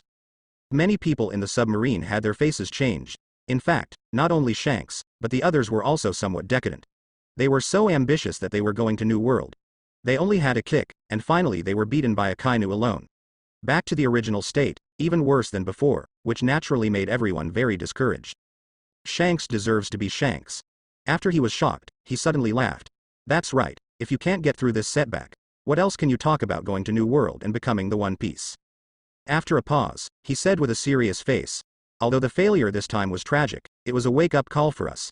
Before entering the New World, we have already encountered such a powerful opponent. The New World is like Akainu. There may not be many people alike, but there are some, so how can we be scared by an Akainu? I want to avenge my brothers too, but now is not the time. We have to gather the lost companions first. It is not a wise move to find Akainu for revenge now, because Akainu is definitely waiting for them, so Shanks is not going to go, but is preparing to gather the pirates scattered on the bottom of the sea before. Although he thinks that most people may be difficult to escape, but still with a fluke mentality, I think there will be people still alive. Their pirates also had a temporary foothold in the first half of the Grand Line. After all, Shanks is also a person who has seen the world. He knows that accidents may happen at any time on the sea, so such a place is left in order to be able to let everyone gathered again, but he didn't expect this place to be opened so soon. Naturally, Akainu does not know the idea of red hair pirates, but he is certain that Shanks will never give up entering the New World. This time, Although he defeated red hair pirates and prevented their actions, red hair pirates is just like normal, the pirates are different. As the future 4 Emperors pirate group, red hair pirates is the most special one, because none of the high-end combat power of their pirate group is capable, so he destroyed their pirate ship, which may threaten the general pirates, but for those official pirate members, such as Beckman and others, the threat is not too great. Marine caught a total of 16 pirates from red hair pirates. None of the other pirates were caught. I don't know if they fled or drowned on the bottom of the sea. Anyway, the few pirates that Akainu is familiar with, none of them did not see. Akainu knew that Shanks would definitely not give up the idea of going to the New World, so he was ready to wait and see. While letting people continue to search for Shanks, he was going to the Fishman Island to wait. Just before he started to act, he received an order from Naval Headquarters Sengoku to return to the headquarters immediately. Akainu was very dissatisfied with this order, but Sengoku is Marine Marshal after all, his boss. He can only obey orders, so he can only lead some people back to Naval Headquarters, and then let the rest continue to find red hair pirates. After returning to Naval Headquarters, Akainu went to see Sengoku for the first time, and this time Sengoku was no longer as polite as before. After seeing Akainu, he yelled at him very angrily. "Sakazuki, take a look at your good deeds. Countless complaints have found me. What on earth do you want to do?" Looking at the angry Sengoku, Akainu's face remained unchanged, and he let him vent. After a few minutes, Sengoku calmed down. He sighed and said to Akainu, "Sakazuki, I know that you have always done things with a sense of measure. Even if you were more aggressive at times, you have never done anything to harm civilians. What's the matter with you this time? Do you know how many people have suffered heavy losses because of your actions?" Although the battle between Akainu and Shanks was not long this time, the damage caused by the full shot was extremely serious. The entire area of Number 53 was destroyed by Akainu's magma in most of the area, causing extremely serious damage. Many people did not dare to openly resist the loss, but secretly sent a complaint to Sengoku of Naval Headquarters. Seeing Akainu not speaking, Sengoku was even more helpless. Although Akainu was pulled up with one hand, it was not his direct subordinates after all. The relationship between the two is not particularly harmonious. He can reprimand Akainu, but sometimes it also requires the master to be measured. Haki, who reprimanded Marshal Marine like 5 elders. Akainu said, "I will be solely responsible for the damage caused by Saboti Archipelago, and compensate according to the same value. Although it is nothing, but this time is indeed my responsibility and can only be borne by me." This was originally his responsibility, and he would naturally not refuse. He also knew how much damage he had caused, but the situation at that time did not allow him to think so much. If he did it again, he would still make the same choice. Compared with the rise of a future pirate emperor, the loss this time was nothing short of a draw. "You, Sakazuki, are you looking at him too highly? Since the outbreak of the Fishman Island a few years ago, the life of the Fishman Island has been much better than before. After all, in New World, the name of Whitebeard is really very loud, sometimes even better than Marine. And world government is more effective." When Akainu was preparing to go to the Fishman Island, Saboti Archipelago was also full of excitement. The sensation caused by the previous fighting has not subsided. Many people gathered from various places in Saboti Archipelago, wanting to see what happened here. What it looks like. Sengoku looked at Akainu in surprise. He knew that Akainu attaches great importance to Shanks, the captain of the Red Hair Pirates, and he also attaches importance to it. After all, Shanks was just an ordinary trainee crew at the beginning, not a big figure like Rayleigh. Thank you for reading this story at mtlnation.com. Your support enables us to keep the site running. Sengoku feels that Akainu will not lie about such important things, so this makes him embarrassed. According to Akainu, Red Hair is the seedling of New World 4 Emperors. After entering New World, their marine strength in New World is indeed it is difficult to contain the other party. Sengoku said, "There are no other problems, but you want to go to the Fishman Island, which is not so easy. The Fishman Island has not been very good with humans, and it is now equivalent to Whitebeard's site. We want to garrison there. This is basically impossible, and if you can think of it, Red Hair might also think of it. Will he still do what you think?" Shaki asked. "The guy Akainu already knows our identity and location. Are we going to change our base?" Akainu said, "He will definitely stay here. He has no chance of development, so he can only go to New World. As for the Fishman Island, I am sure to convince them." As for Akainu's plan to go to the Fishman Island this time, Sengoku also agreed, because the Fishman Island is not yet a force under the world government, and the status of the Murlocs has always been low. In addition, they are now under the shelter of Whitebeard, so Sengoku don't worry at all. If he hadn't told Akainu in advance, maybe Shanks had escaped by the time Akainu found Shanks in them. And many more. Sengoku was so annoyed that he couldn't speak. "Okay, he said for a long time, and people didn't think it was wrong at all. He frowned and asked Akainu, Sakazuki, that red hair pirates really deserve your attention, even let you change your previous style? The future 4 Emperor's class pirates, even Marshal Marine will have a headache. But he never expected that Akainu's attention to Shanks had reached this level. He actually thought that this newcomer pirate captain in his early 20s could grow into a large pirate like Whitebeard and Kaido. Sengoku said, since you are confident, then do it according to your own ideas, but I don't want something similar to the Saboti archipelago to happen again. Akainu replied with a serious face. Yes, Marshal Sengoku, I can say with certainty that this red-haired Shanks, if he is allowed to enter the new world, with his abilities, he will soon become like Kaido, Whitebeard. The same person, such a person, is it worth paying attention to? Both of them were former big pirates, especially Rayleigh, who stood on the top of the sea. The average Marine couldn't do anything about him. Unless Marine was willing to spend a lot of money, it would be difficult to calculate him, but it was Akainu's. From his attitude, he didn't seem to have such plans, so they were not so worried. Outside the crowd, Shaki was smoking a cigarette, looking at Rayleigh, who was always frowning, and said. Rayleigh is indeed in a very complicated mood at this time. The reason why he told Akainu about the whereabouts of Shanks was because he knew that Shanks and the others were ready to go to the new world. What a threat. He also knows very well that the main reason why Sengoku was so angry this time was that the location of the battle this time was Saboti archipelago, which was the focus of the first half of the Grand Line, so the consequences would be so serious. Otherwise, if he changed a place. If so, Sengoku will definitely not have this attitude now. After thinking about it seriously, Sengoku said again, if what you said is true, then this red hair really needs to be eradicated. Then did you kill him this time? Akainu said, I'm sure that if we let him enter the new world, the consequences will be beyond our imagination, so I will desperately want to kill him at Saboti archipelago. Rayleigh thought for a while, and then said, so far, Marine has not gone to our place, which means that Akainu is still keeping promises. We don't need to change places, but we can't help them. Akainu replied, I have always been more confident with my own vision of seeing people. It is definitely not that I look at him high, but he does have this potential.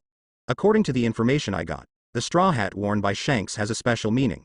It belongs to Roger, the One Piece king, and now appears on his head, which shows that he is very likely to be the one chosen by Roger.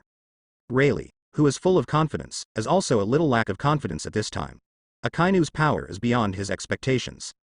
But he never expected that it would turn out to be such a result. Shanks' Red Hair Pirates was defeated by Marine in one fell swoop, and he played a key role in it. You miscalculated, your optimistic Red Hair Pirates, but they were defeated by the guy Akainu. I heard that their pirate ships sank to the bottom of the sea, but I don't know what happened to the Shanks you're optimistic about now. After Akainu explained to Sengoku, he took the people and left the headquarters again, and headed towards the Fishmen Island on the bottom of the sea as quickly as possible.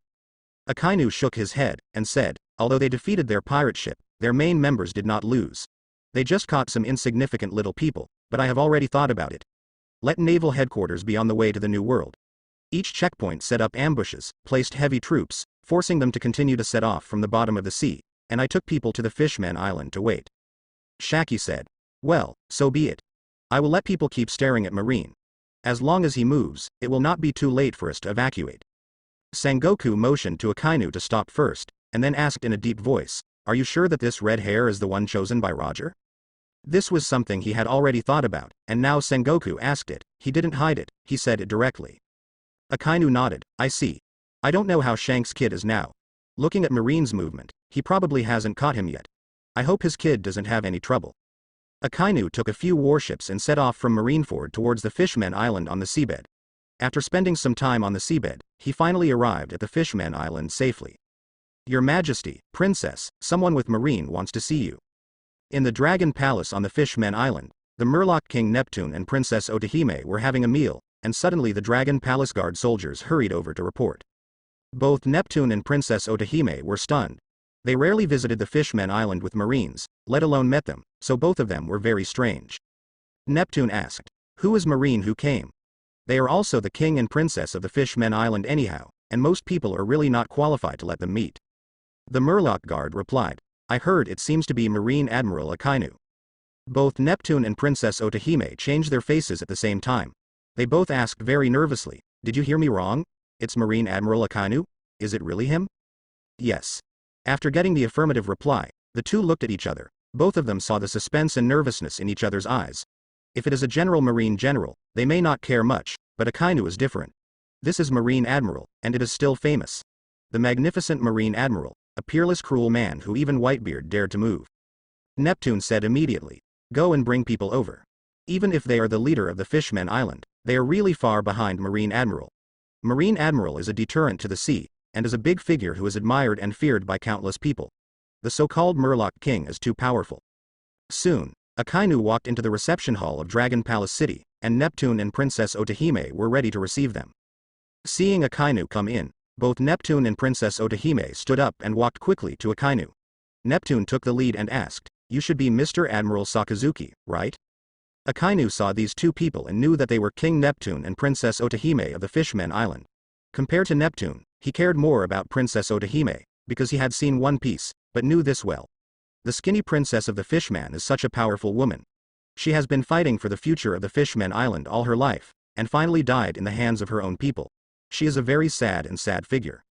And this Princess Otahime is said to have an extremely terrifying observation haki, so when Akainu sees her, he is more cautious. People with super strong observation haki are often more difficult to guard against.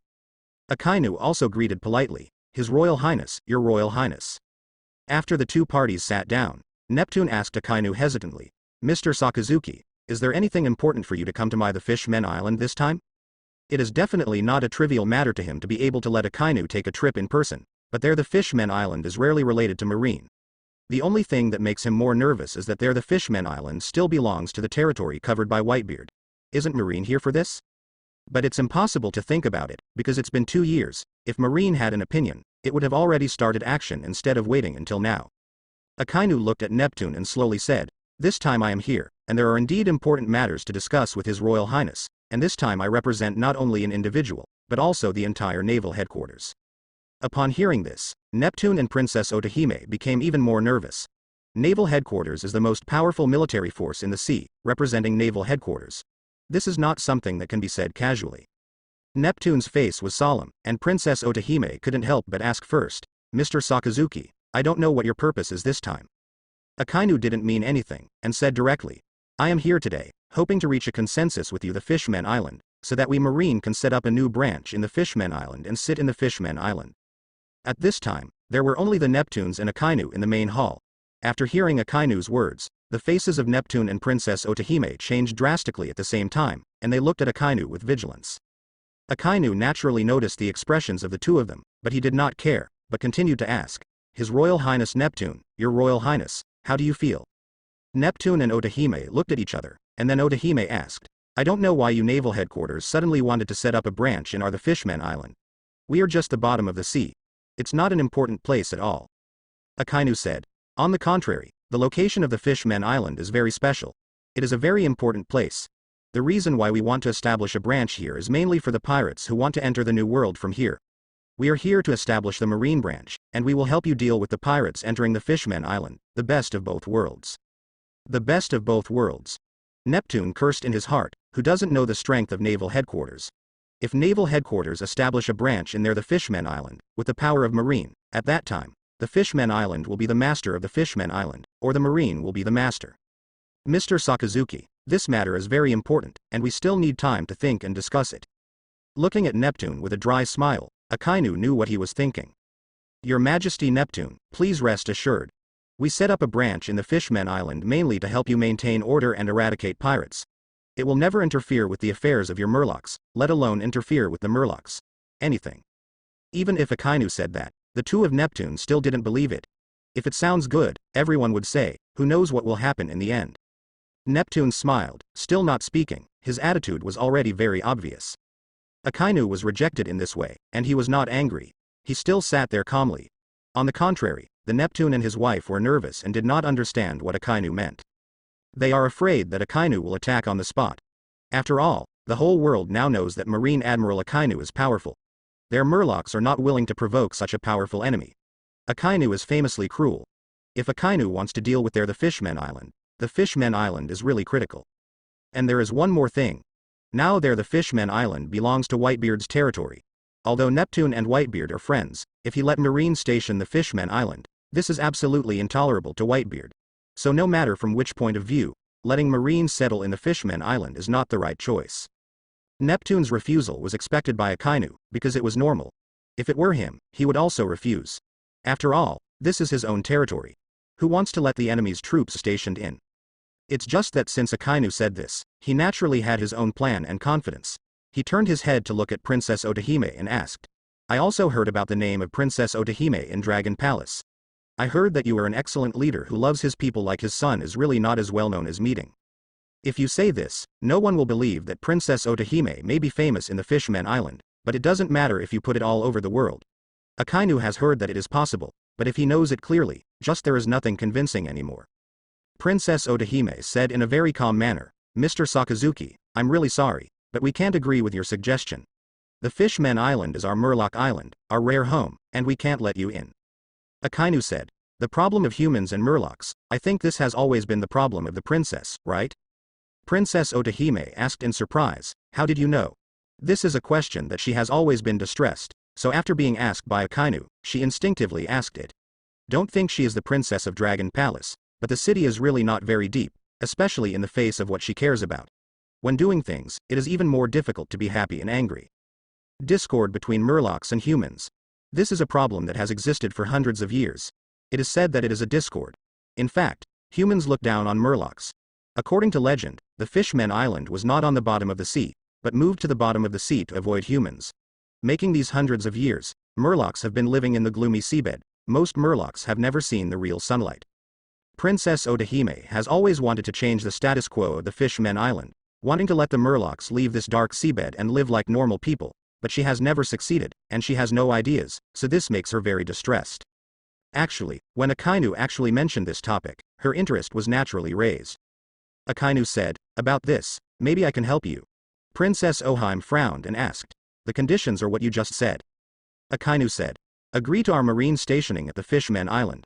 This is not a substantial threat to you, because we marine does not need to use this method to threaten you. On the contrary, we can also help you deal with pirates. The important thing is that I can also help you improve your relationship with humans. His words were still tempting, so Princess Otahime was a little moved. She asked, how can you help me? Akainu said, there will be a world summit that will be held every 4 years for more than a year. I will participate in this world summit by then. As Marine Admiral, I believe I still have the right to speak at the world summit. If I help you fish, then people talk more or less to improve your current situation, right? Neptune suddenly said, it is far from enough to speak for us. Unless you can fundamentally change our situation, we will not agree to you. Akainu looked at Neptune and said, His Royal Highness is very greedy. I can help you speak. This is a great help, but you must remember my identity. First, I'm only Marine Admiral, not 5 elders. The decision maker, I have the right to propose, but the final decision is not in my hands, so even if I agree to you, will you believe it? Neptune and Princess Otahime were speechless. Indeed, they did want an affirmative answer, but if Akainu really gave them an affirmative answer, they wouldn't believe it too much, because Marine Admiral has greater power. Is not so large that it can determine the relationship between Murlocs and humans. Sorry, we really can't do it. Neptune finally shook his head and replied. Hearing this answer, Akainu, who had remained calm, his eyes became cold. His Majesty Neptune, Your Royal Highness, I am afraid that you still don't know what kind of person I am. I can treat my friends with both sides, but I will not be merciless when dealing with enemies, and I am a person. The most annoying is the pirates. If anyone dares to prevent me from eradicating the pirates, then that is my enemy. Neptune and Otahime have changed their colors at the same time. They are threatened by Akainu. I am afraid that not many people in today's world can be indifferent. At least they can't ignore Akainu in the Fishman Island. If the soft is not good, he can only come to the hard. Although Akainu doesn't want to do this, he must ensure the success of this time. So when he sees the temptation is not good, he immediately launches threats. You should be very clear. Although your Dragon Palace Kingdom on the Fishman Island can be considered as a member of the world government, what is your status in the world? As kings and princesses of the kingdom, you should know best that at World Summit, it is your words. It's useful, or it's useful to me. If I want to target you the Fishman Island, it's a very simple matter. At this moment, Neptune and the two were even more uncomfortable. Akainu was so arrogant that he didn't put them in his eyes at all and threatened them like this in their territory. Neptune said in a deep voice, Sakazuki Admiral, although the Fishman Island is not as powerful as your humans, it does not mean that our Murlocs will be bullied at will. Akainu said, of course I know this. Otherwise, I won't keep it until now. This is a matter of 2 harms and benefits. I think you should not refuse. Of course, you too. You can choose to refuse, But if this happens, the relationship between the Fishmen Island and Marine will probably not be so harmonious. The words and sentences are threatening. Even though Akainu's words made the two of them very dissatisfied, Neptune and Otahime really didn't dare to go crazy on the spot. After all, they were facing Marine Admiral Akainu. We need to think about it. In the end, Neptune didn't dare to refuse completely, hesitated and said. This answer did not exceed Akainu's expectations. Don't look at what he said so politely, but in the end, it depends on strength to speak. The reason for Neptune's compromise is strength. If the Fishmen Island has enough strength, don't said it was an Akainu, even if Marine Marshal Sengoku came, don't want them to compromise. But it's a pity that the power of the Fishmen Island is there. Compared to humans with a huge base, it is just a drop in the ocean. If it is targeted by Marine, the strongest military force under the world government, even Whitebeard will not be able to protect them.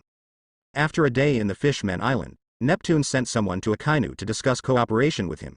It turned out that after a day of consideration, Neptune could only choose to compromise. However, although Neptune agreed to Akainu's request, he also made his own request, that is, they can agree to Marine stationing troops on the Fishmen Island, but they are not allowed to enter the Fishmen Island. But on the Fishmen Island a small base island relied on the Fishmen Island was built around it, which was used as the base of the Marine branch. For this, Akainu did not hesitate to agree. Originally, he had no idea about the Fishmen Island. The branch station here was only aimed at the pirates, so he didn't care about Neptune's defense. What surprised Akainu was that when he was communicating with Neptune and Princess Otahime, Neptune actually gave him hundreds of fear points. On the contrary, as a weak woman, Princess Otahime has a little fear value. Did not provide him. From this point, we can see that Neptune is actually not as courageous as his wife. It is not an easy task to build a new marine branch. Although Sengoku left this to him, it does not mean that he can come around at will. He still has to report to Naval Headquarters. The order of Naval Headquarters was quickly issued and agreed to Akainu's suggestion to establish a new marine branch in the Fishmen Island, and everything in this branch was arranged by Akainu himself. This branch will be equivalent to directly belonging to Akainu in the future. GX1 branch. Because the marine branch of the Grand Line always starts with G, but each branch has its own number, so Akainu re-established a branch. Naturally, it cannot occupy the code of other branch, so it can only be renumbered. GX1 is the code of this marine branch. The Fishmen Island is located in the first half of New World and Grand Line. It needs to deal with pirates who want to enter New World. Pirates who can enter New World from the first half of Grand Line will naturally not be weak, so marine of this branch the strength must not be weak, otherwise it will not be able to deter the pirates. Akainu thought for a long time and didn't think of a suitable candidate. The Ghost Spider was a good choice, but he still needs the Ghost Spider to help him with his affairs, making it impossible for the Ghost Spider to transfer outside. He thought of the Marine Rear Admiral of West Blue. At that time, he promised to transfer him to his subordinates. This was a good opportunity. However, although the Rear Admiral had some strength, it was not enough to take on the big responsibility. To be the deputy of a base, the chief of the base still has to choose a stronger person. After thinking about it for a long time, in the end Akainu still did not find a suitable candidate. After all, this belonged to the marine branch under his command. If it were not someone who absolutely obeyed him, he would really not worry about giving this place to the other party. In the end, Akainu decided to let the Ghost Spider serve as the commander of the base for a period of time. After all, the newly built base must be led by strong enough people. He cannot stay here forever. As his most trusted subordinate, the Ghost Spider, whether it is seniority or the ability is enough to serve as the chief officer of this base. After Akainu made the decision, he immediately began to issue orders. First, he transferred the Rear Admiral from West Blue to Naval Headquarters, and then transferred him to this base. Now he only needs to take the post. All preparations are done by Akainu. Help him get it done. He is such a person, and he will never be mean to his subordinates. Lopez has met his requirements and is willing to help him with things, relying on him wholeheartedly. He will naturally not ignore this person. 1 month later, the establishment of the Marine branch has begun. Akainu has been staying in the Fishmen Island for this period of time. He has not done anything. He is mainly responsible for the construction of the base. This busy day until the Ghost Spiders came, he just relax. Because the movement of the Fishmen Island and Naval Headquarters is so big and obvious, this matter can't be kept from others. Soon, news of the establishment of a marine branch base on the Fishmen Island spread. The uninterested people didn't care when they heard the news, but the interested people, especially the pirates, were all shocked after hearing the news. For most pirates, the Fishmen Island is a very important hub. It is the hub between the first half of the Grand Line and the New World. Once it is occupied by Naval Headquarters, it is absolutely heavy for them. Blow. Of course, the pirates of New World are waiting to see the jokes, because the Fishmen Island is the site of Whitebeard, the head of the 4 emperors of the pirates. Now Naval Headquarters is building a branch in the Fishmen Island, which is simply hitting Whitebeard in the face. Many people are waiting to see how Whitebeard will react. The last Whitebeard pirates war with Marine was only a few years ago, so many people hope that that kind of war can be repeated again, so that the Whitebeard pirates and Marine will suffer another huge loss. In fact, the Whitebeard pirates did receive this information, and it was the first time, because at that time, Neptune had called Whitebeard before making a decision. With Whitebeard's permission, Neptune would agree to Akainu. The reason why Whitebeard did not object is because he also knows the special nature of the Fishmen Island. If Marine is really ready to take action on the Fishmen Island, he can't protect him at all. So out of concern for his old friends, he decided to remain indifferent. Let Marine build a branch base on the Fishmen Island. Anyway, for him, even if Marine establishes a branch on the Fishmen Island, it is not a big deal. The branch base continues to be built in an orderly manner. Because it is responsible for guarding the entrance to New World, the unit specifications for this branch are also quite high, with a total of 10,000 troops. Another 2 months have passed, and the construction of the Marine branch base is finally completed. This is the Marine base that relies on the Fishmen Island. The scope is not very large, but the geographical location is very important. Just 2 months. The Marine soldiers of this branch base captured several waves of pirate groups who wanted to enter the New World from here, and they made some contributions. For the Fishmen Island, the stationing of the Marine branch is indeed not a bad thing for the moment, because the Marine soldiers did not pose a threat to the Fishmen Island, as Akainu said. On the contrary, the 2 sides also proceeded a certain degree of transaction. After all, the Fishmen Island is a kingdom, and the Marine branch base is just a base. More than 10,000 Marine soldiers eat and drink lizard. It is impossible to transport them on land. In this way, they can only be with the Fishmen Island. Murlocs trade, so it is natural for both parties to come into contact with each other. At the beginning, the Murlocs were still reluctant to trade with Marine, but then they discovered that the human Marine soldiers did not have malicious intent on them, and did not look down on them, but rather a fair deal, which gradually opened their hearts. Started a deal with Marine. Of course, there is naturally the credit of Akainu and Princess Otahime. Akainu ordered his soldiers not to look down on Murlocs or threaten them, so no one dared to disobey. Princess Otahime took the lead in trading with humans and led other fish. People trading has gradually evolved into this good phenomenon now. In short, things on the Fishmen Island are developing in a good direction. Both the Dragon Palace kingdoms of Marine and the Fishmen Island are relatively satisfied. The only dissatisfaction is the pirates. Originally, there were not many roads leading to New World, most of them were still blocked by Marine. Finally, there was the Fishmen Island, which came here at all odds, but now there are more Marine branches. They are really angry and want to kill. In 3 months, many things will happen, such as red hair pirates. Akainu spent so long hunting them, but they finally escaped to New World. When Akainu received the information, it was already too late. Red hair pirates didn't know where they started. They bypassed the site of the Fishmen Island Marine and reached New World. After Akainu received the information from New World, he knew that the red-haired Shanks had arrived. World. Shanks deserves to be Shanks. After he arrived in New World, his ascent speed increased by leaps and bounds, and he became famous in New World at a very fast speed. In addition to the red-haired Shanks, the rest of the official members of Red Hair Pirates are also pirates. It is extremely fierce, and has played extremely terrifying results, making Red Hair Pirates' momentum greatly increased in one fell swoop. In a few months, I turned my nameless pirate group into an upper-level pirate force in New World. Red Hair Pirates can be said to be the fastest rising pirate in New World in recent years. Group. After Akainu received the news, he was very angry. After planning for so long, Shanks arrived in New World by Shanks. After Shanks arrived in New World, it would be difficult for him to hunt down. After all, New World is not the Marine family. Dominant, he couldn't hunt Shanks like he did in the first half of the Grand Line, let alone block and block. Is someone who can become the New World 4 Emperors. I have already achieved this level, but you even escaped. At this point, even if Akainu is not reconciled, he can only give up temporarily. The best time for him to stop Shanks is gone. If he does it forcibly now, it will only be in vain. Akainu also had to sigh.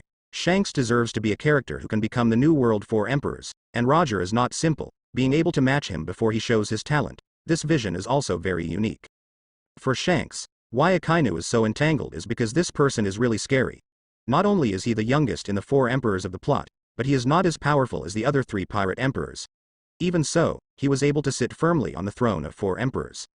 What's more terrifying is that in the anime, he has already broken off an arm, but he can still hold his position as 4 emperors. Even when he is still on top of the war, he uses the power of his pirate group to repel vigorously.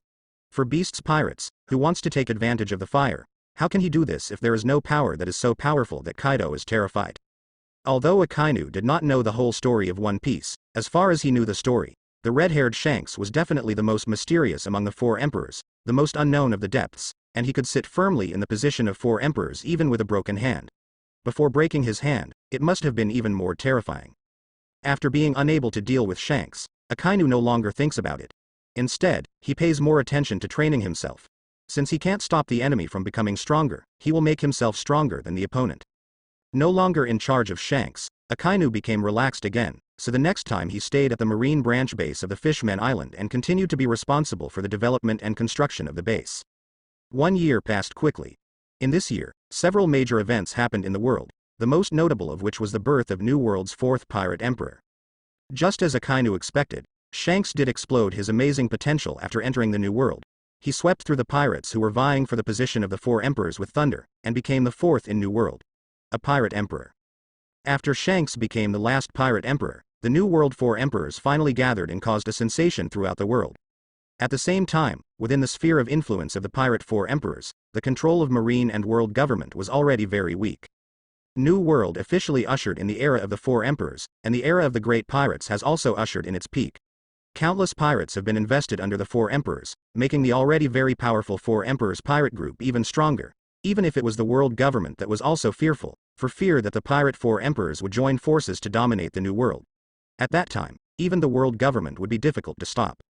After Shanks became the four emperors, it was not Akainu who regretted it, but Sengoku, because Akainu told him a long time ago that Shanks must not be let go, but he did not pay much attention to it, which led to Shanks eventually becoming the Sea Thieves' four emperors, so he feels that he also needs to bear certain responsibilities.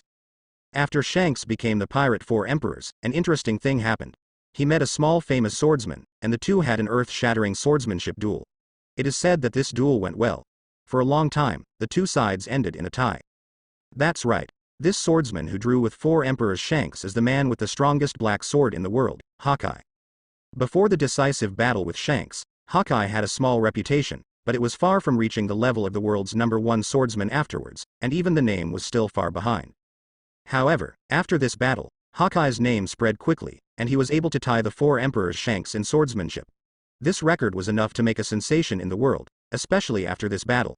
He challenged several powerful swordsmen in a row, all of which were defeated in one fell swoop, making his name even more resounding. In a short period of time, someone with good deeds has evaluated Eagle Eye as the world's #1 swordsman, and it spread quickly. In addition to Red Hair and Eagle Eyes, the biggest movement should be the Revolutionary Army. During this period of time, they began to stir up the wind and the rain, but this time their goal was placed in the four seas and set off a big revolution. Storm, for this reason, the bounty of Dragon, the leader of the Revolutionary Army, has risen again. As for Akainu, he has been staying at naval headquarters recently, and he has not hunted down pirates anymore, because the Ghost Spider has been sent by him to be in charge of the GX1 branch, so the affairs in the headquarters will naturally be handled by him personally. Porusalino was really depressed during this time. He always wanted to be the new Marine Admiral, but the opportunities were really not good. There have been no good opportunities, so even if Sengoku is partial to him, it is not enough. His convincing power allowed him to directly ascend the position of Marine Admiral, where he could only slowly gain his qualifications. It is estimated that after a while, even if Porusalino does not make great contributions, he will be able to become a Marine Admiral with his qualifications. The only thing that Akainu is more pleased with recently is that his disciple Asana has grown very rapidly recently. Although she is only a teenage girl, her strength is already very strong. Without using the fruit ability, she can even talk to his relatives. The soldiers faced off head-on and even won a few times, so he promised her and would let her go out if there was a suitable task. Sakazuki, prepare yourself, and follow me to Marie Joy's in 3 days. On this day, Sengoku found Akainu and told Akainu. Sengoku had already told him about this matter more than a year ago, so Akainu was not surprised and nodded in agreement. What Akainu can't understand is that there should be a few months before the World Summit, why 5 elders will summon Sengoku and him at this time. Yo, Sakazuki, it's been a long time. To Akainu's surprise, he actually met Garp at naval headquarters. You must know that he hasn't seen Garp for many years. Even if it's the annual marine meeting, Garp doesn't bring him to attend. I'm afraid even Sengoku doesn't know him. Where did he go? I only know that he went home to take care of his grandson. Unexpectedly, Garp, who hadn't seen him in a few years, would actually show up at this time, which was beyond Akainu's expectations. When did you come back? Akainu asked suspiciously. When Garp heard it, he suddenly exclaimed in dissatisfaction. Sakazuki, what is your tone? I seem to have never come back. I came back 2 days ago, but you kid don't know. Akainu really didn't know, because he was at a critical moment in the past 2 days, developing his abilities, and naturally did not have the spare time to ask other things. Grandson arranged it. Akainu asked. Garp whispered, and said, you guys are so much nonsense, you just have to be idle and alright, you go to practice with me, let me see how much you have made in the past few years. The two went to the training ground, without saying a word, they started to work immediately, playing with a sensation for several hours. Whirring.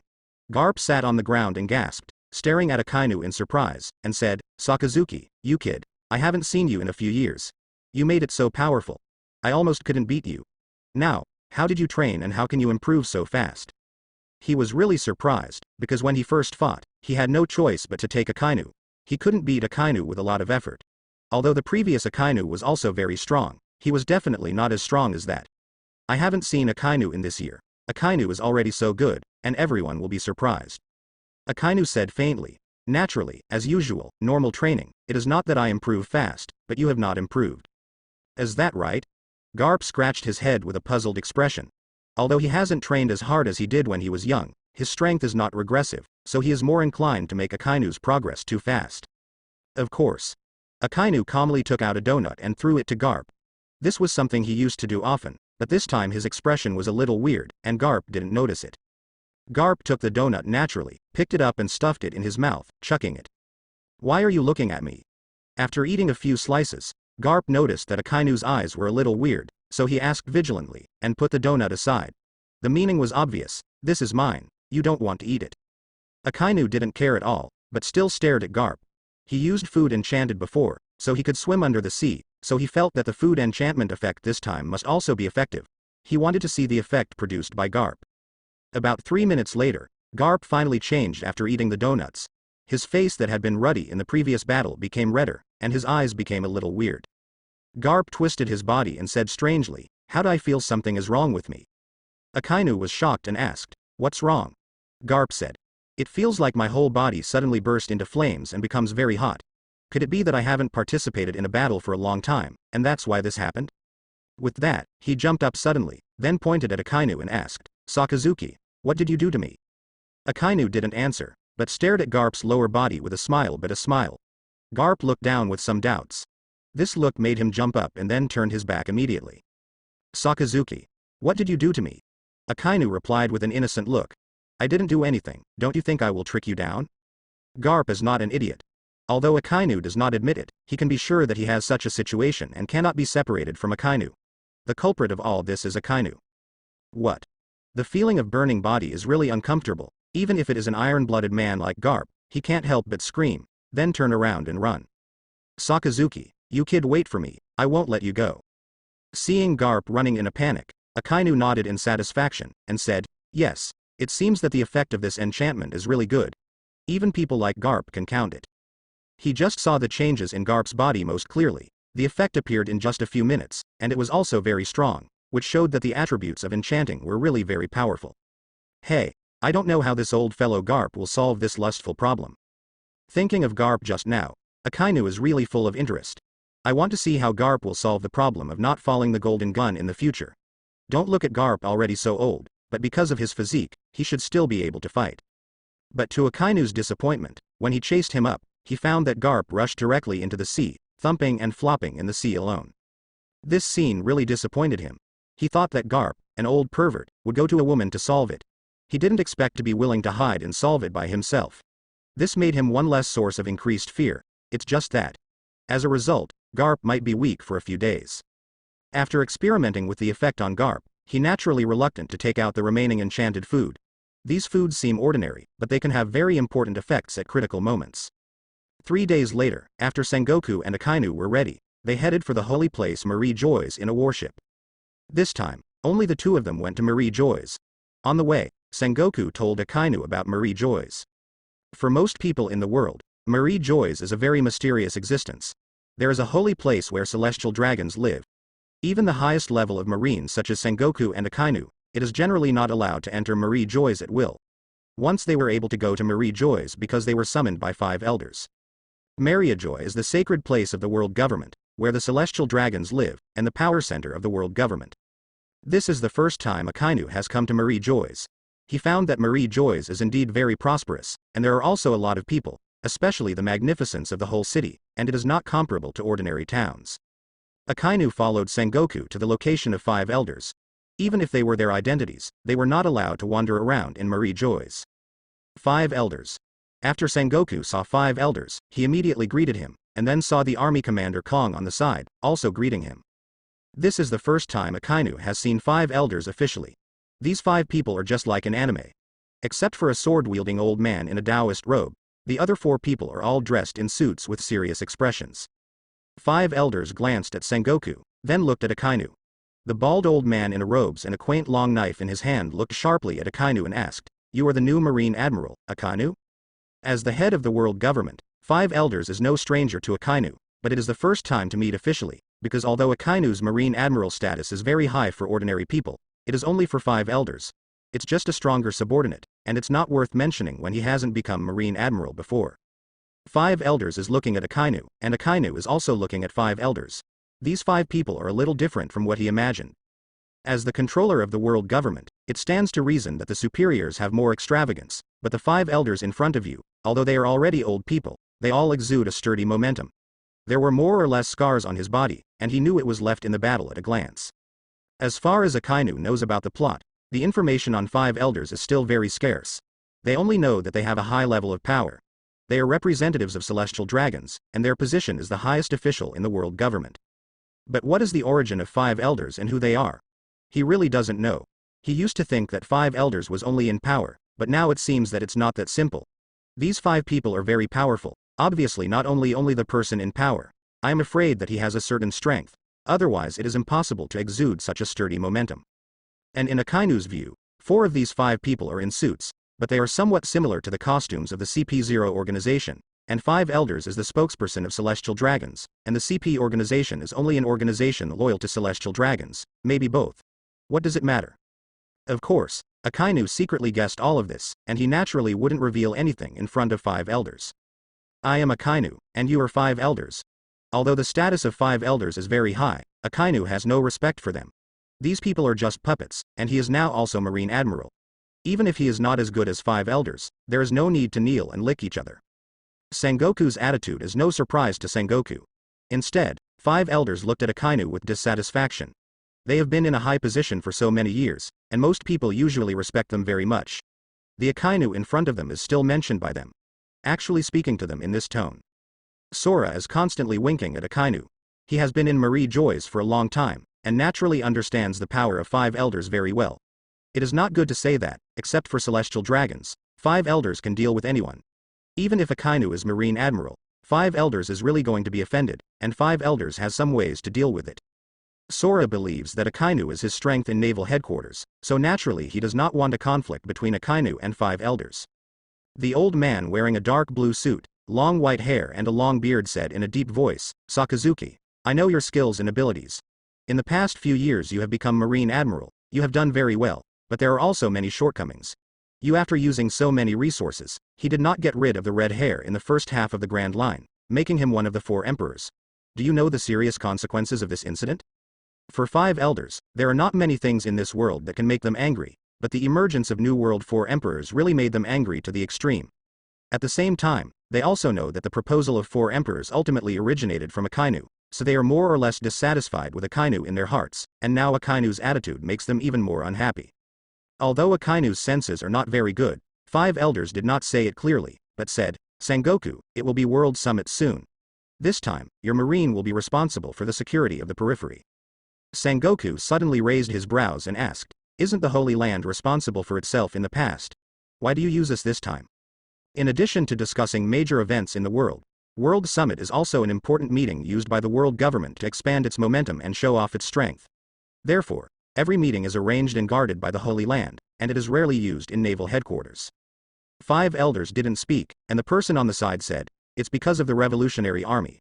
Recently, the Revolutionary Army has moved frequently. Several countries have asked the government for help. We have to send troops to suppress the reactionaries, so it's in our hands. We'll be lacking, but you are only responsible for the periphery, and you don't need too many people. Sengoku nodded. In this way, he can understand that although the world government has the most powerful force in the world, these military forces are not endless. Recently, the Revolutionary Army has moved frequently. 5 elders wants to seize the opportunity to revolutionize. The army was exhausted, so many people were sent out. There is nothing wrong with this matter. 5 elders looked at Akainu again and said, you have been a Marine Admiral for several years.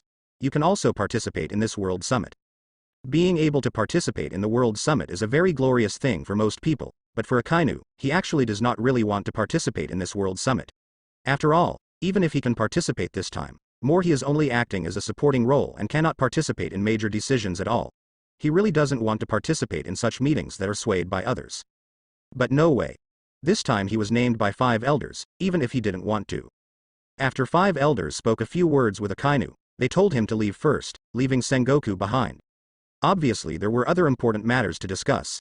In this regard, Akainu didn't say anything, and left directly. After Akainu left, 5 elders, Sora and Sengoku began this important discussion. The New World 4 emperors have become more and more unscrupulous recently. If you don't want to suppress them, it will have extremely terrible consequences. Sengoku, as Martial Marine, what do you think?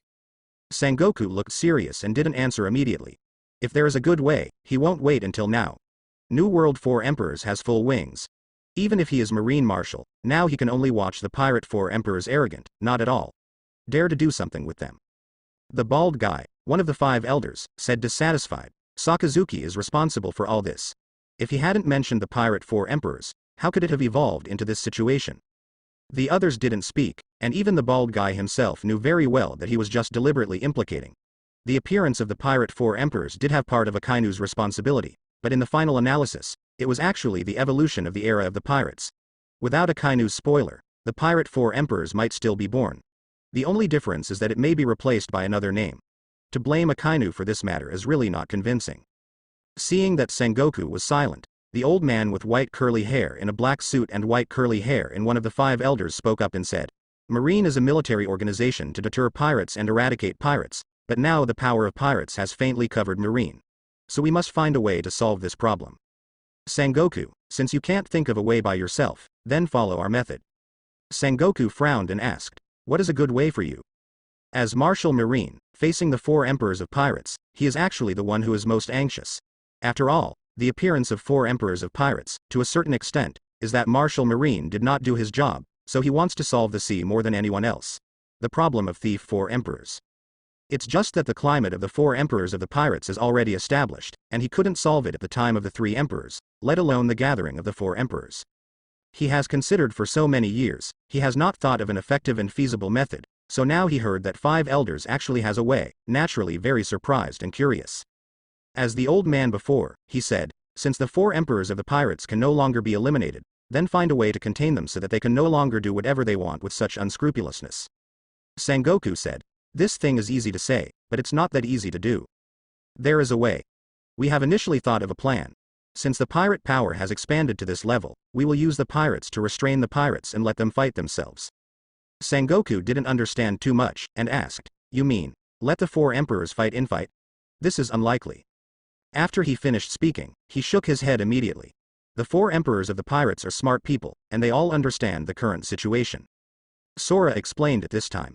It is not to let the 4 emperors fight internally, but to select some powerful pirates from the pirates, and the world government will give them legal status, and then use them to fight against the 4 emperors. Emperors. What do you mean? Sengoku asked in astonishment.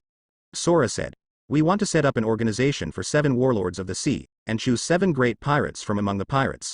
When the 4 emperors are in conflict, they must stand on the side of the world government and fight the pirate 4 emperors together. When Sengoku heard this, he immediately shouted with a shocked expression on his face. Give the pirates the identity of freedom, let them develop their power and fight against the 4 emperors, are you crazy? 5 elders immediately looked at Sengoku with dissatisfaction and said, Sengoku, how to deal with pirates is Marine's responsibility. Now you can't bear the responsibility. We have thought of a way for you. What is your attitude? Sengoku said anxiously. But this method of yours is too weird. Give the pirate a legal status. I heard it right, but it is a pirate, do you know? Let them develop their power, don't you fear that they will change again? an existence like the four emperors? This method is so ridiculous, I would never agree to it. The bald guy with a double-handed beard said coldly, Sengoku, we are not discussing with you, but ordering you. Unless you have a better way to eradicate the four emperors, you must do things according to our orders. Sengoku said angrily. This matter is about the face of Marine. If you let you do this, what is the face of Marine? First, a martial Marine. I absolutely can't tolerate this kind of thing. Let the pirates be legal. It's really ridiculous. Ends. Listening to Sengoku's roar, Five Elders' face was cold. The person before said disdainfully, what is Marine's face? What is your face? Now the most important thing is the peace of New World, as long as it can stop the pirate four emperors. Action. What about the Shichibukai system? That's the decision. Facing the mighty Five Elders, Sengoku felt anger in his heart, but he also knew that no matter how angry he was, he might not be able to prevent this from happening. 7 warlords of the sea, he thought it was ridiculous. If you really do this, sooner or later you will regret it. Then wait until that day, even if there is that day, we have the ability to stop everything. 5 elders are very confident in the capabilities of the world government, and of course they will not be scared by Sengoku. In their view, the pirate four emperors are powerful, but far less threatening than the revolutionary army. They don't want to invest too much energy in this area.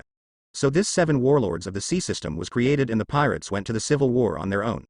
As for the consequences, let's talk about it then. Not to mention the conversation between 5 elders and Sengoku, after Akainu left the chamber of 5 elders, he wandered among Marie Joys. Maria Joy is indeed very prosperous. People who come and go can see many noblemen in luxurious costumes, and occasionally people with bubble-like hoods. After the appearance of people in such costumes, the streets suddenly become it was much quieter, and the people around respectfully let such people leave. Celestial dragons. Looking at the person sitting on the little giant in front of him, Akainu's gaze became very cold, but although he couldn't understand celestial dragons, this is Marie Joy's, so he didn't want to cause trouble. He turned his head and prepared to detour away. However, sometimes it's not that you don't want to make trouble, and trouble will not come. Sometimes trouble will come to you inexplicably, making you hard to guard against. Hey, you, it's you. Why did you see our Royal Highness turning around and leaving?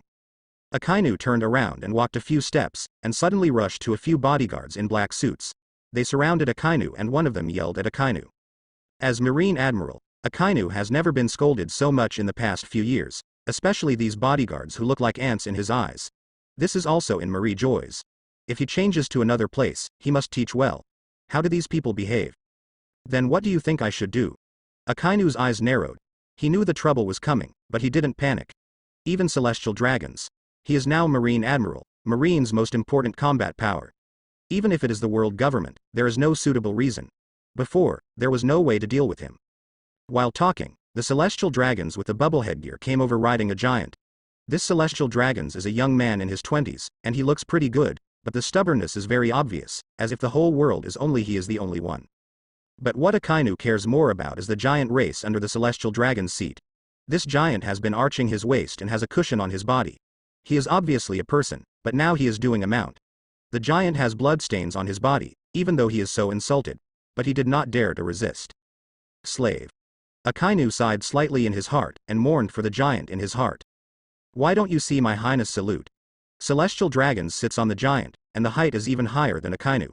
There is quite a condescending question. In Akainu's eyes, this celestial dragons is weaker than ordinary people. He can pinch to death at will, but his identity is celestial dragons. This is different. At least in this Marie Joy's, celestial dragons can't offend anyone. I'm Admiral of Headquarters, Akainu. I have something to do when I come to Marie Joy's. Akainu asked puzzledly. Why are you reminding me? Seeing that Akainu was leaving, the giant persuaded him again. Humph. I don't have time to talk nonsense with you here. I am going to see 5 elders now. Ah. Celestial dragons domineering can be seen from the animation, so Akainu didn't want to entangle with them, and directly reported his identity. Akainu frowned. It was obvious that this celestial dragons was a stunned boy, completely disregarding his identity. The giant suddenly showed a sorrowful smile, and said, You are the first person I have ever seen who dared to resist celestial dragons and worked on celestial dragons. It takes more than just courage, but also amazing. You have such courage. Of course, the most important thing is that I don't want people like you to become the way I am now. Although he just made celestial dragons stunned very decisively, but he also knows that this is a big trouble, especially the giant just said that this celestial dragons seems to be in the celestial dragons family is not low, even if he did not cause the opponent. What kind of substantial harm? But with the arrogant character of celestial dragons, he would definitely retaliate against him. I don't know that celestial dragons suddenly shouted. 5 elders are just the retainers of our clan. I don't care what marine admiral you are. Today you collided with your highness. You must kneel and beg for mercy. Otherwise, your highness will let him you must die.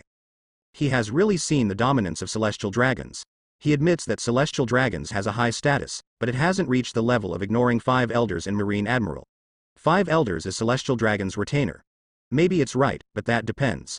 Whose retainer? Do you think you are the leader of celestial dragons? Actually let him marine admiral kneel to beg for mercy. This celestial dragons has never been out of Marie Joy's, so he is not very clear about the pattern of the world. He only knows that his family is the most noble in the world and is a clan of gods. Except for the clan who are also celestial dragons, everyone else sees him. To salute, there is no concept of marine admiral at all. If one day, you can escape Marie Joy's, you can come to me and I will give you a good arrangement. But the young celestial dragons ask strangely, what about marine admiral? Why is it not polite to see me? Offended celestial dragons, this is a nuisance. It seems I can only go to 5 elders and Sengoku. With a cold snort, an astonishing haki erupted from him. Celestial dragons and his bodyguards were stunned by Akainu's haki in an instant, leaving only the giant slave. Feeling the unwillingness and helplessness in the giant's tone, Akainu shook his head slightly and sighed. Yes, as long as you live, there is hope. Maybe you really have hope to get rid of it, but I don't know if you can hold on to that day. You hurt celestial dragons, you will not end well. Even if you are marine admiral, this celestial dragons belongs to the nobles even if you are in the celestial dragons clan. He will not let you go. Akainu paused, looked back at the giant, and said, Haki, who can resist me, is enough to show that you are extraordinary. It's a shame that someone like you turned into a slave. I will never become the way you are now, Akainu said. The owner of Conqueror's haki will naturally not become like me. The giant said, I know you look down on me, but even if you are a slave, that means you are still alive. I want to live more than death. Although there is ambiguity in Akainu's words, the giant is not angry. After being a slave for so long, his temper has long been wiped out. The bodyguards of celestial dragons heard Akainu's words, their faces changed and became nervous, but there was no fear, because their master was celestial dragons. Living like this is enslaved, is it also called alive? Akainu said silently. Conqueror's haki, which only appears among millions of people, is destined to be different, but I still want to remind you that the celestial dragons are not as simple as you think, and your marine admiral identity may not be fully protected. For yourself, you need to find more people to support you. In that case, even celestial dragons don't want to move you easily. Thank you for reading this story at mtlnation.com. Your support enables us to keep the site running. The giant's eyes flickered and said, yes, as long as you are alive, there is hope. Marine Admiral. After all this, Akainu was about to leave, but then the giant clan who had been walking on the ground suddenly spoke. Akainu left quickly, and when he was about to disappear, he suddenly left a sentence. Since a marine admiral can't make the other person jealous, his wisest choice now is to pull Sengoku and 5 elders into the same boat. Don't worry about Sengoku. Both are marine. He will definitely be on his side. The only worry is that 5 elders, I don't know if it will help him. The bodyguards stopped talking. Although they are not afraid of Marine Admiral, they are relying on their master's power. If they are their own ability, they would not dare to be an enemy of Marine Admiral, let alone involve 5 elders. Looking at Akainu's back, the giant didn't speak for a long time, because he didn't believe that that day would come. Looking at the celestial dragons that fell on him, he forcibly suppressed the urge to kill the opponent. Slowly he lay down, pretending to be as dizzy as everyone else. What are you talking about? You have a conflict with celestial dragons. When Akainu returned to the discussion hall just now and told what happened to him, 5 elders and Sora were very unsightly, but Sengoku was calmer. Of course, part of it was because of what 5 elders just said. Regarding the 7 warlords of the sea, he still hasn't calmed down yet. Sora even more eagerly asked, you just went out for such a short time, how come you have a conflict with celestial dragons? Akainu said helplessly, I can't help it. I have already said that first am Marine Admiral, and even said that I was discussing things with 5 elders, but he just refused to let me go and let me kneel down for him. Cow, how is this possible? The old man in a black suit and white curly hair said coldly, so you used Conqueror's haki to stun him? Do you know who you stunned? That is the young master of the Cordes family. Akainu narrowed his eyes and asked, oh, it means that the other party cannot give us the face of Marine, or the face of your 5 elders. As the power of the world government, no matter how noble his status is, he can still ride on your head? Sakazuki, pay attention to your words. Five Elders was furious and pointed to Akainu and shouted. Don't want to confuse the audience, this matter is your trouble, don't want to escape responsibility. Akainu said. I never thought of escaping responsibility, but I am also a Marine Admiral anyway, why? For the sake of a celestial dragon's dude, are you going to get rid of me? Sakazuki, shut up. Hearing Akainu questioning Five Elders, Kong suddenly yelled and told him to stop talking. Akainu gave him face and really shut up, but his attitude was still very firm and he didn't think he had done something wrong. The faces of Five Elders are all ugly. What happened today made them very upset. Sengoku questioned them, and Akainu questioned them too. Now they still have to wipe their butts for celestial dragons, or in front of their subordinates, so it's strange that they are in a good mood. You stay here first, and you can leave after this matter is dealt with. Five Elders gave orders to Akainu and Sengoku, and then left, obviously preparing to deal with the trouble caused by Akainu. Sakazuki, you are too impulsive this time. After Five Elders left, Sora couldn't help but said to Akainu. Akainu said, then what should I do to be impulsive? Kneel down to celestial dragons and ask them to forgive me? Is it possible? Kong hates the iron and said, even if you don't kneel down and beg for mercy, there are other ways to solve it. But when you are good, you can directly use Haki to stun celestial dragons. Do you know what this means? Having said this, his tone has also become a little sullen, and he said solemnly, Sakazuki, you are still young.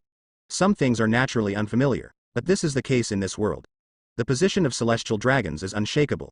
You openly confront celestial dragons, and even started. This is the interest of celestial dragons. They will definitely hold on to it. Even if I want to protect you, it is not that easy. He is now serving in Marie Joy's, so naturally he knows the position of celestial dragons. Even Five Elders can only condone. Although Marine Admiral's identity is extraordinary, in the eyes of celestial dragons, they are all outsiders who are not of their clan. It may not be possible to deal with Akainu on the face, but there are ways to deal with it secretly. The CP organization is not a vegetarian, so Sora is so anxious. In fact, Sora is also very clear. Asking Akainu to apologize to celestial dragons and even kneel down in kowtow. This is simply impossible, because Akainu is a man with conqueror's haki. How can someone with this kind of spirit kneel down for celestial dragons? Sora now faintly discovered a problem.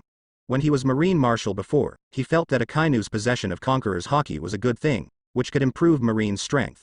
But now it seems that everything is pros and cons, and Akainu has conquerors indeed has unlimited potential, but for the superiors, sometimes it is not a good thing. What are the characteristics of conqueror's haki? It is a kind of king qualification. A person with conqueror's haki is born a king. It is impossible to make him surrender to others. This phenomenon is better in Marine. Although the relationship between Marshal Marine and Admiral is subordinates, but do not need to surrender. But for the world government, this won't work. For Five Elders and Celestial Dragons, they just treat Marine as a military organization under their command, which can operate autonomously at ordinary times, but when needed, they must follow their rules. Thinking to act will not allow them to have their own will and go against them. In this way, this has caused a great contradiction. Just like Sengoku, Five Elders forcibly proposed 7 warlords of the sea. If it is changed to Akainu, I am afraid that it will be overturned on the spot instead of choosing to compromise like Sengoku. Ends. Conqueror's haki is destined to be a king. It is definitely a good thing to put it outside, but now, it is really helpless in the hollow. He can't say whether Akainu's existence is good or bad, but from his point of view look, it is definitely a good thing for Marine to have Akainu, so he is still a little biased towards Akainu. Even if celestial dragons are domineering, can they still intervene in the affairs of our naval headquarters at will? What's more, Marine Admiral is involved, even they can't do that. Suddenly Sengoku spoke. He was naturally on Akainu's side, because he and Akainu belong to the same camp. No matter what political differences between them, they must be for Marine's good. As for celestial dragons and Five Elders, this it's hard to say. Seeing that even Sengoku said so, Kong was a little helpless. He has been in Marie Joy's for several years.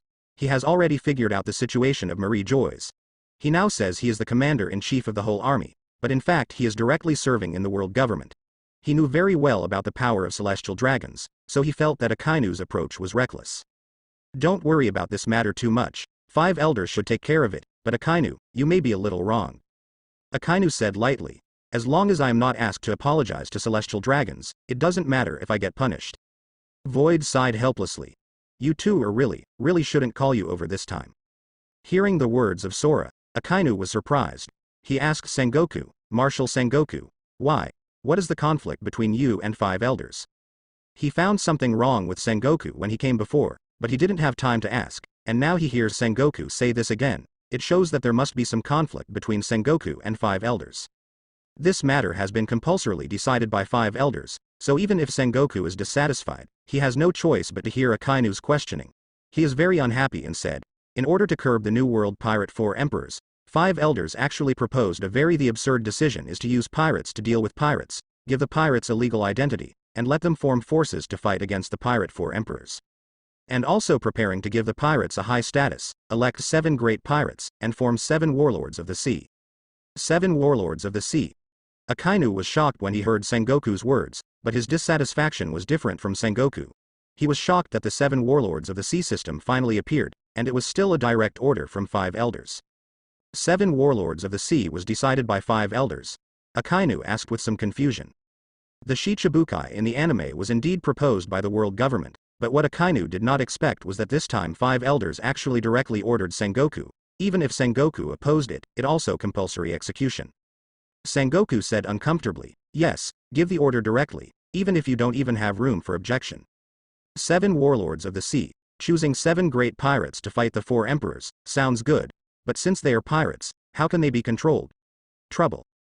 Akainu finally said, this is definitely a decision that does more harm than good, and it will definitely become a big trouble in the future.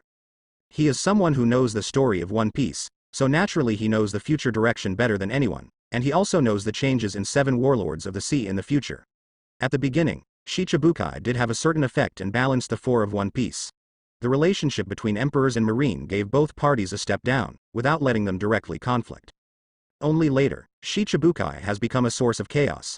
Not only did several Shichibukai not obey the orders of marine in the world government, but there were also some ambitious people who used Shichibukai's identity to do countless evil and evil deeds. Several countries in the world are in chaos. I remembered that in the plot, it seemed that he was planning to abolish 7 warlords of the sea during the World Summit, but he didn't know if it succeeded. Hearing Akainu's words, Sengoku immediately said, Sakazuki is just like I thought, this matter is really too hasty, completely reckless. Sora looked at Sengoku and Akainu, and said, it's useless if you two oppose it. 5 elders has already decided. You only need to obey the order and follow the command line. Sengoku stopped talking immediately. He really couldn't object to 5 elders' orders, and he could only endure it no matter how unhappy. The 3 of them just sat here, they all had something in their hearts, so they didn't chat with each other. After a long time, Akainu suddenly asked a question to the sky. Marshal Kong, I want to ask a question. Kong nodded and said, if you have any questions, you ask. Akainu asked. 5 elders maintain celestial dragons in this way. I want to know if it is because they are celestial dragons in their original identity, or there are other reasons. When Sora heard that this was the problem, his face suddenly changed, and Sengoku on the side also raised his ears with a solemn expression. After hesitating for a long time, Sora's eyes swept around, and then he whispered, this matter is very important. Even if I came to Marie Joy's, I knew the reason for it. I can tell you, but you guys. Make sure that you can't pass this matter to the third person's ears. Both Akainu and Sengoku nodded immediately. Sora said, the power of 5 elders is very high, but the world government is not entirely theirs. Behind them. While listening to the secrets of 5 elders, both Akainu and Sengoku's faces were constantly changing. Regardless of their high status, they were the first to hear about these secrets. It took more than 10 minutes to finish speaking, and the reason why Sora said this to them was because he believed that Sengoku and Akainu were both qualified to know this, so he said it without hesitation. After knowing all this, Sengoku and Akainu both had their own ideas. Akainu's eyes shone brightly. These may not be a secret to most people in the Holy Land Marie Joy's, but for those outside Marie Joy's, it is definitely heaven. I am afraid that most people in the world do not know the big secret, but the world government still has such a secret. After a few hours, 5 elders reappeared in front of Akainu and the others. Sakazuki, what you committed, we have discussed with the people of the Cortis family, and they are willing to forgive you for being rude this time. After seeing Akainu, 5 elders spoke directly. Akainu raised her brows. What is a crime? Said as if he had done something wrong, committed a crime, and was willing to forgive his rudeness. Celestial dragons really regarded himself as a kind of superior god. What are the conditions? He didn't think celestial dragons would be the kind of Ning-Ren race, it must be conditional. The old man with long white hair and beard said, you need to do one thing. If you can do it well, you can treat it as if nothing has happened, and will never target you again in the future. Akainu just listened quietly. He felt that 5 elders must have been with that group of people. They had discussed with each other about something or something that was tricky. He just seized this opportunity and wanted him to go. He thinks that world government may have a deep background, but there are definitely not too many top powerhouses like him. In the past, he had to act in marine, and even celestial dragons were not qualified to order him to do things. Now celestial dragons has seized the opportunity. Must let him do very difficult things. Still the old man, he continued. Not long ago, 2 countries applied to join the world government. We have conducted preliminary inspections. Then, as long as they prepare enough heavenly gold, they will be allowed to join the world government. And Sakazuki, your mission is very simple. It is to be responsible for the escort of the heavenly gold this time. As long as this batch of heavenly gold is sent to Marie Joy's, not only can you forgive your behavior this time, but you can also remember your merits. To escort the heavenly gold. Both Akainu and Sengoku changed their faces. They naturally knew the name of Tianshongjin, especially Sengoku. As Marine Marshal, Marine was responsible for the escort ships of the Tianshongjin escort to countries that the world government joined each year. No stranger. Only this time 5 elders and others let Akainu personally escort the heavenly gold, which really surprised him. Has a problem. Akainu responded very quickly. As an offering to celestial dragons, even the world government franchise would not dare to mess with the heavenly gold. Every time Marine was escorted, there was basically no problem.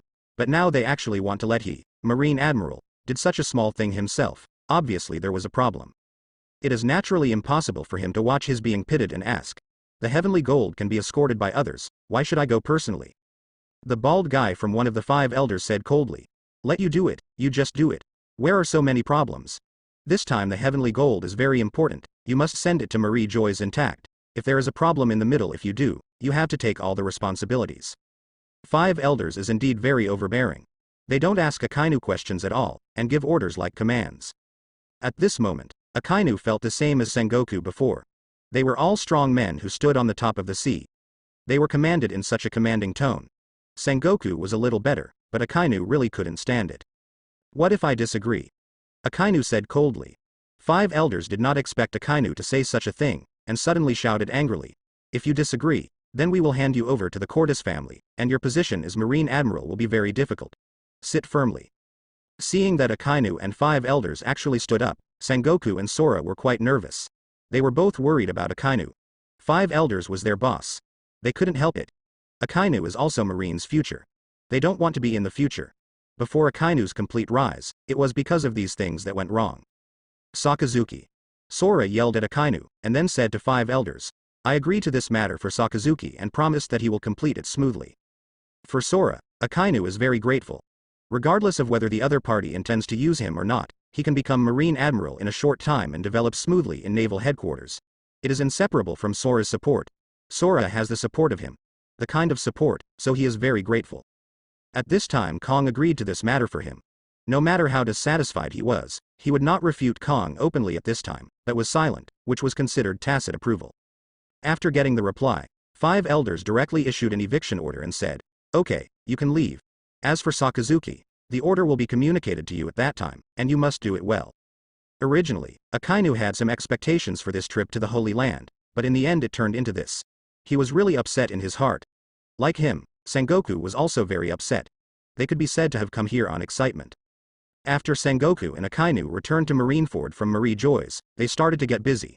The 7 warlords of the sea from 5 elders is not something that can be settled at the touch of a mouth, so Sengoku takes time to choose a suitable candidate, even if it is him. Very dissatisfied with the pirates, but still have to follow 5 elders' orders.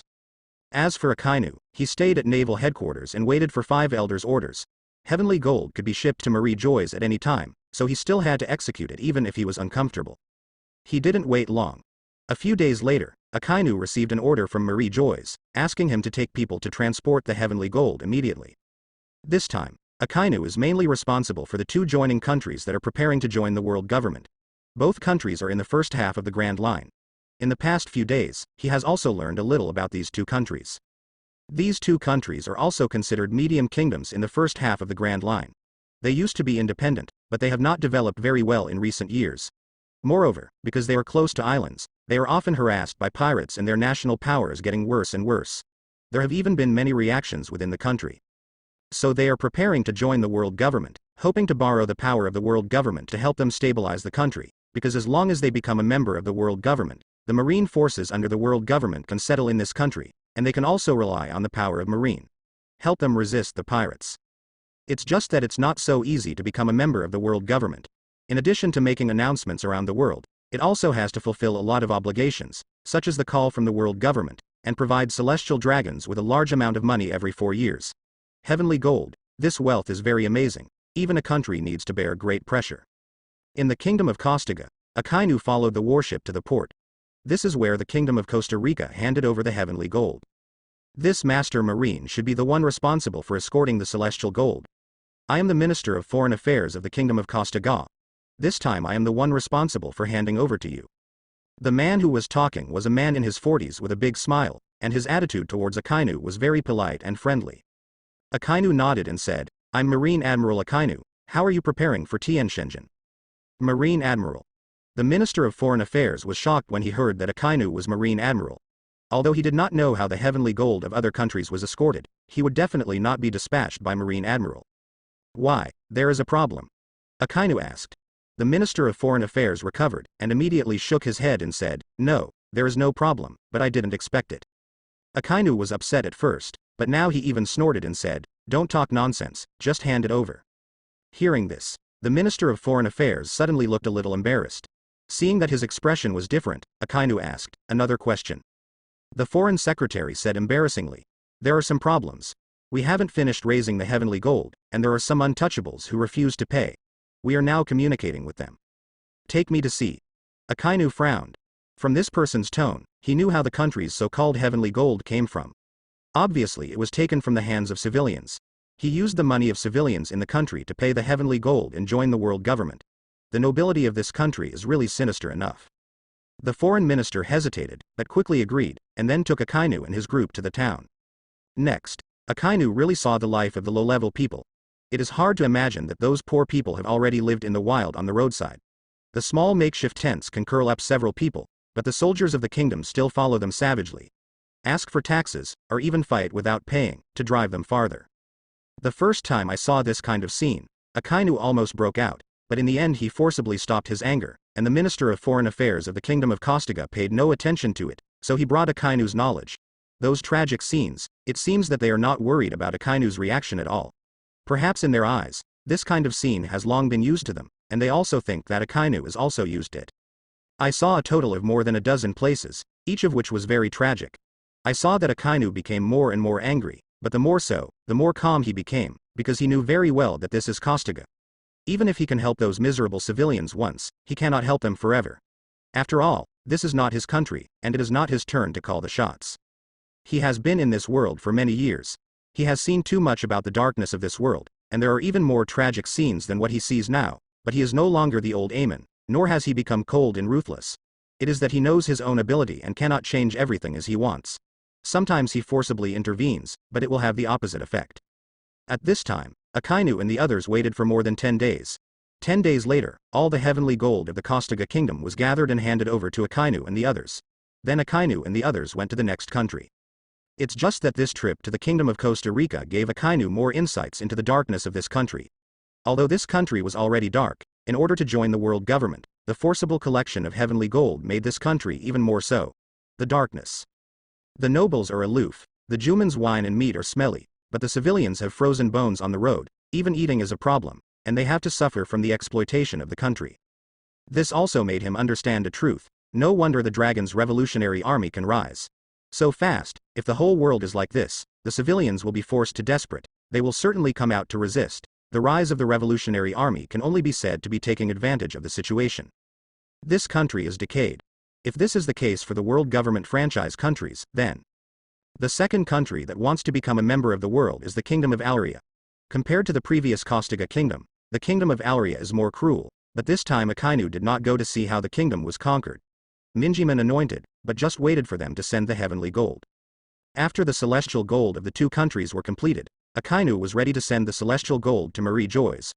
Although this gave him a feeling of help and abuse, he also knew that he could not change much, but he saw these two countries. The huge amount of gold collected from the sky is also very shocking in my heart. Billions of baileys in cash, plus countless rare treasures, the vast majority of these were collected from the common people, only a few precious items, in order to please celestial dragons, from the hands of the nobles and royal families. Take it out. Among these rare treasures, there are some things that make Akainu very tempted. Just when Akainu was about to take the heavenly gold to Marie Joy's, an accident happened.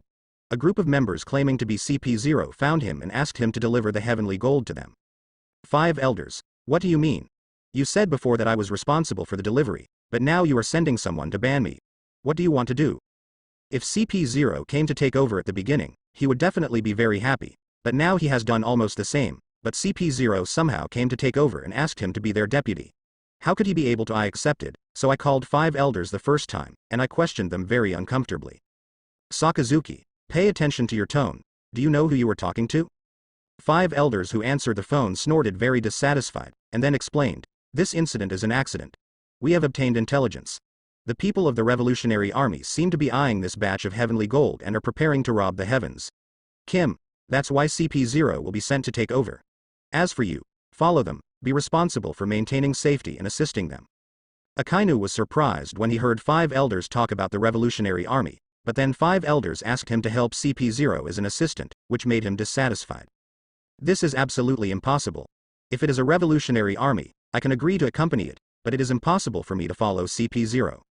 He is Marine Admiral. Although the CP organization is directly under the authority of the Celestial Dragons clan, his identity is not worse than that of the other party. Not to mention that he hates CP0. It is possible to join forces with them, but let him help each other. Obey the other party's orders, it is absolutely impossible. The 5 elders on the opposite side apparently understood what Akainu meant. After a few people discussed for a while, they said, you cannot cooperate with CP0, but this is in the case of no accidents, but if the Revolutionary Army really has, you must cooperate to take down the Revolutionary Army for all actions. If the dragon is dispatched, no matter what price you pay, you must catch him, understand? I see. Akainu turned off the phone worm after speaking. Since you have spoken to 5 elders on the phone, you must know what to do, right? In front of Akainu, a man in a white suit with a mask and almost his height said coldly. Akainu looked at him coldly and said, what I do has nothing to do with you. The heavenly gold will be handed over to you, but I will follow you to Marie Joy's. If there is an accident, I will do what I should do, and you, too, don't bother me. It was CP0 that suddenly appeared to talk to him. Although he hates this organization, he still has to admit that all the members of this group of CP0 who suddenly appeared this time are all elite, especially the person who talked to him. It was him who felt that the other party was unfathomable, and it was very likely that he was an extremely strong person whose strength was no less than that of him. Seeing Akainu's departure, the man in the white suit snorted coldly. As the top cadre in CP0, his position in the power center of the world government is very high. They are directly loyal to the Celestial Dragons, so for Marine Admiral like Akainu naturally look down on it, even if Akainu's name is very big. Akainu didn't know what the CP0 people were thinking about. For this group of organizations that only knew allegiance to Celestial Dragons, he didn't want to bother with each other, as long as they didn't trouble him. I think of the members of the CP0 organization that he secretly removed many years ago. Fortunately, they have not been exposed. Otherwise, neither he nor Garp will end well. At least Marine may not be a member. Revolutionary Army, is the intelligence of the world government really accurate? Dragon will act at this time, for heavenly gold? He always had doubts about what 5 elders in CP0 said. How did they know that the Revolutionary Army would be interested in this batch of heavenly gold? Did they have spies in the Revolutionary Army? Otherwise, how could such an elite force be sent? That's right, even from Akainu's point of view, the personnel dispatched by CP0 this time are all very elite. Except for the one who spoke to him before, he can feel that there are several very powerful masters. If not obtained with precise intelligence, it is absolutely impossible to send such an elite person. He has no feelings for the Revolutionary Army, but even more disdain for the world government, so now they may collide with each other. He is not very concerned about it, he is just wondering, with Dragon's intelligence and ability, if he really has ideas about Tianshongjin. If this is the case, how could it be possible that the intelligence has been leaked without taking any action?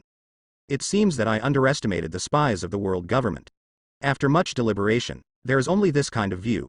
World government has existed for 800 years, and it has long been entrenched. Don't look at Celestial Dragon's reputation in the world, but if there is no strong power, how can it support the world government for hundreds of years? Akainu didn't know much about world government before, but after learning some secrets from Sora's mouth last time, he knew that world government and Celestial Dragons were more mysterious than he thought. The world is directly controlled by Celestial Dragons. I'm afraid there are quite a few, let alone the forces in the dark. Take a look at the amount of heavenly gold that the world government joins every few years. There are more than 100 countries. What a huge wealth. Even celestial dragons can't spend it all, so more wealth. It must be used to stabilize one's position and train subordinates. Just like the CP organization, the strongest organization under celestial dragons, I remember that Rob Lucci, who joined CP0 later in the anime, actually looked down on Martial Marine after joining CP0. If there is no strong confidence, he will definitely not. It would be so arrogant, and this confidence can't just come from his own strength, but more probably from the forces behind him, that is, the Celestial Dragons clan. There is also the mysterious Celestial Dragons leader who has to kneel down even 5 elders. All of this shows how extraordinary Celestial Dragons is. Shaking his head, Akainu shook off these messy thoughts, then put his hands around his chest and began to think seriously. Originally it was just a simple escort of heavenly gold, but he did not expect to cause so much trouble, but now he is at the center of the storm. What he should do really needs serious consideration.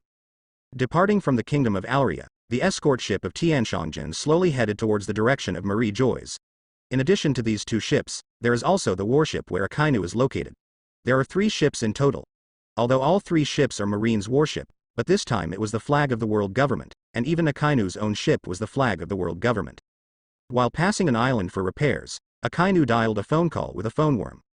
Moses. As soon as the call was made, a voice came from the other side. Upon hearing this voice, Akainu said solemnly, "Codename 24. A number was returned from the opposite side. Akainu nodded suddenly, and then said, "This time it's time for you to go out. Are you ready anytime?" A calm man's voice came from the other side. "Everything is in the master, you can act at any time." "Very well. I will give you news at that time, but remember, you can't show up by yourself, and you have to prepare yourself for a way to disappear, understand?" Akainu said. The other side replied, "I know what to do. What task is this time?" Akainu said, "You will know when the time comes. I have kept you hidden for so many years. I am very satisfied with what you have done. After this time, I will give you a reward." "Yes." After the other side replied, he hung up the phone. Akainu put away the phone worm and tapped his finger gently on the desktop. The person he just contacted was a subordinate he had sent out to perform the task a long time ago. It has been several years since today, and he has not used the other party. This time he decided to use this piece after considering it for a long time. One day passed quickly, but the imaginary enemy did not appear, and the weather was smooth along the way. This not only made Akainu very surprised, even those in CP0 were also very surprised. On the escort ship of Tianshongjin, 4 CP0 cadres gathered together. Among them, the man in white suit who had been talking to Akainu frowned and asked, "Is the information we got accurate? Why hasn't there been any movement so far?" One of the other 3 replied, "The source of intelligence is very reliable and it is absolutely impossible to make mistakes. If they do not come, there is only one explanation, that is, they may have noticed our existence, or they are not yet ready to act. This time the world government's operation can be said to be top secret. Even Akainu, who was in the operation, only knew about it not long ago, so they didn't think it was an information leak. The other possibility is that the Revolutionary Army has not acted yet." After a few people deliberated secretly for a while, the last leader in the white suit said, "No matter what, as long as they dare to show up this time, they must be wiped out. This group of reactionaries must be wiped out." For them, the Revolutionary Army is their greatest enemy, because their allegiance is Celestial Dragons, and the goal of the Revolutionary Army is to overthrow the world government and overthrow the Celestial Dragons. If even the Celestial Dragons are overthrown, they will have no meaning to exist. Therefore, as the Celestial Dragons' most trusted subordinates, the strongest force, they are naturally full of murderous intent on the Revolutionary Army. The Revolutionary Army is of course not silent, but has already taken action, but they are still waiting for someone. The person they are waiting for is their leader, Monkey D. Dragon. Where is the dragon at this time? Akainu looked at the person who appeared in front of him with a gloomy face. He didn't expect that he would meet each other in this way, which made him very upset. "Sakazuki, it's been a long time since I saw you. I haven't had a chance to congratulate you after you became Marine Admiral." The visitor walked up to Akainu and lifted the kabuto hat, revealing a familiar face, with scars on the left half of his face. "Dragon, I really haven't admired anyone, and you are definitely one of the people I admire the most in this world. You can do it this way," Akainu said coldly. That's right, the leader of the Revolutionary Army, Monkey D. Dragon, appeared in front of Akainu, and the reason why Akainu met with the dragon here was also because of what happened a few hours ago. It turned out that a few hours ago, Akainu suddenly received an emergency contact from his subordinates arranged by the Revolutionary Army undercover, saying that he had important information to inform him, and asked him to wait somewhere in the next town passing by. In fact, when he received this information, he already felt that something was wrong. Judging from the information of the world government, During this period of time, the Revolutionary Army obviously had to take action, and it was okay for his people to notify him. But the problem is that what the Revolutionary Army wants to target is the world government and Tianshongjin. This is definitely the top secret of the Revolutionary Army. His talents have not been in the Revolutionary Army for a long time, and it is impossible to come into contact with such top secret tasks. As a result, his people still come to inform him. If there is no problem, he doesn't believe it at all. Although aware that there may be a problem, Akainu still came. First, because he wanted to see why the people he arranged betrayed, and secondly, he was very confident of his own strength, and at the same time, he did not think that the Revolutionary Army had spent so much kung fu just to kill him. But what he didn't expect was that after arriving at this remote appointed place, he didn't see the person he wanted to see, but instead saw the dragon for the first time. Everything was explained the moment he saw the dragon. As for others, who dare to betray me, don't you dare to see me? Akainu asked the dragon. Long said. He is still a child who hasn't grown up, so out of fear of you, he dare not see you. Akainu sneered.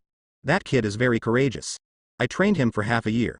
I originally expected him to do things for me, but I didn't expect him to betray me. I knew he must be nearby. Call him over. Otherwise, no matter what you want to say to me, I will not agree. You know me and you should know that I am not intimidating you.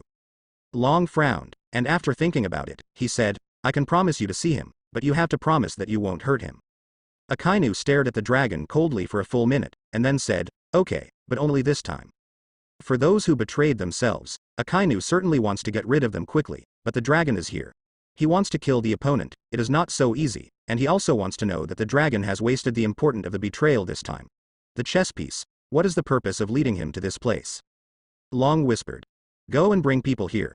The observation hockey of Akainu is more than 100 meters long, so naturally I know that there are people from the Revolutionary Army around me, so I am not surprised to see the dragon giving orders. Soon, a young man was taken into the room. After seeing this young man, Akainu suddenly exploded with tyrannical aura, and the young man was trembling with a frightened face, hiding behind the dragon. You have the courage to betray me, don't you have the courage to see me? Akainu saw the cowering young man hiding behind the dragon, his eyes were cold, and he made no secret of his strong killing intent. Akainu interrupted. Don't talk about these useless things, tell your purpose. He immediately understood what the dragon meant. Good fellow, the ambition is really big enough, and he has to act on the goal of the world government so blatantly, and it is still two countries at once. People's hearts are not simply controlled by a loyalty card. Seeing the excitement of Norvis, Long stopped him in good time. Norvis took a deep breath, gave Akainu a bitter look, and then walked out. Long wasn't angry at all about Akainu's attitude, but his face slowly became serious, and said, You have been to the kingdom of Kostiga and the kingdom of Alria, so you should be very clear about the situation in these two kingdoms. These two countries have become corrupt. My goal is to liberate them, and this batch of heavenly gold is my goal. As expected, Sakazuki, what you said is right. To tell you the truth, after you leave, my people are already ready to start. This batch of heavenly gold is very important and we must get it, Long said. Let's say, what is your purpose for letting Novus lead me? Isn't it because you want to solve me here, right? Akainu's eyes shone brightly and said, the gold in the sky did not reach Marie Joy's, which means that these two countries are not yet world government franchisees. Do you want to revolutionize in these two countries? The scared young man who dared not speak, heard Akainu saying this. He immediately plucked up the courage and retorted. Don't think I don't know, you just want to use me, and take my mother and sister as hostages. But you miscalculated. The leader has rescued my mother and sister. You have no bargaining chip to threaten me, and I don't need to succumb to you anymore. Akainu said coldly. I spent so long training him, hoping to train him into an outstanding talent. In the end, it has only been a few years. He repaid me in this way. He is a born boy. Shrouded by Akainu's killing intent, the young man was even more frightened and speechless. Long smiled slightly and said, Sakazuki, Novus is just a child. You are so scared, you will scare him. Norvis' betrayal really made him very angry, and he also had vigilance in his heart, because he had tested the loyalty of Norvis with a loyalty card, and the opponent was indeed loyal to him, and he also used a loyalty card. Thank you for reading this story at mtlnation.com. Your support enables us to keep the site running. Let me be a Marine Admiral to help your revolutionary army? Dragon, are you sure you are fine? Akainu sarcastically. Akainu said coldly. I trained him for so long and used means to help him sneak into your revolutionary army. I just hope that he can penetrate into your interior. As a result, he hasn't started using him yet, so I betrayed me. If it was you, what would you think? Awesome. I thought you were just for this batch of heavenly gold, but I didn't expect you to plan a bigger one. What he didn't expect was that things went well at the beginning, and Norvis never asked him for help, so he thought that Norvis should be a good candidate in the Revolutionary Army. After all, Norvis was bold, careful, and talented. It's not bad, it will definitely make it. Norvis was said to be blue and purple. He gritted his teeth and said, "Don't want to lie to me. I didn't understand before, but now I understand. You killed my father. You turned our family into in that way. You still want to control me and let me be effective. You are the total villain." Long stretched out his hand in front of Akainu, and said expectantly, "Sakazuki, let us welcome the new era together." Sure enough, he is an unfamiliar wolf cub. Akainu said, "I didn't expect that someone I had spent so much time training would be easily rebelled by you in the end." Long Hahe smiled and said, "Then wait until that day, but I still have more confidence in my own people." Akainu snorted disdainfully, and said, "I was the one who rescued you from prison. All of this stems from your father's loyalty and your mother's love for you. I saved you, nurtured you, and helped. You took care of your mother and sister, and when you came to you, it turned out that I used your mother and your sister to blackmail you. How could I not see before that you are such an ungrateful fellow?"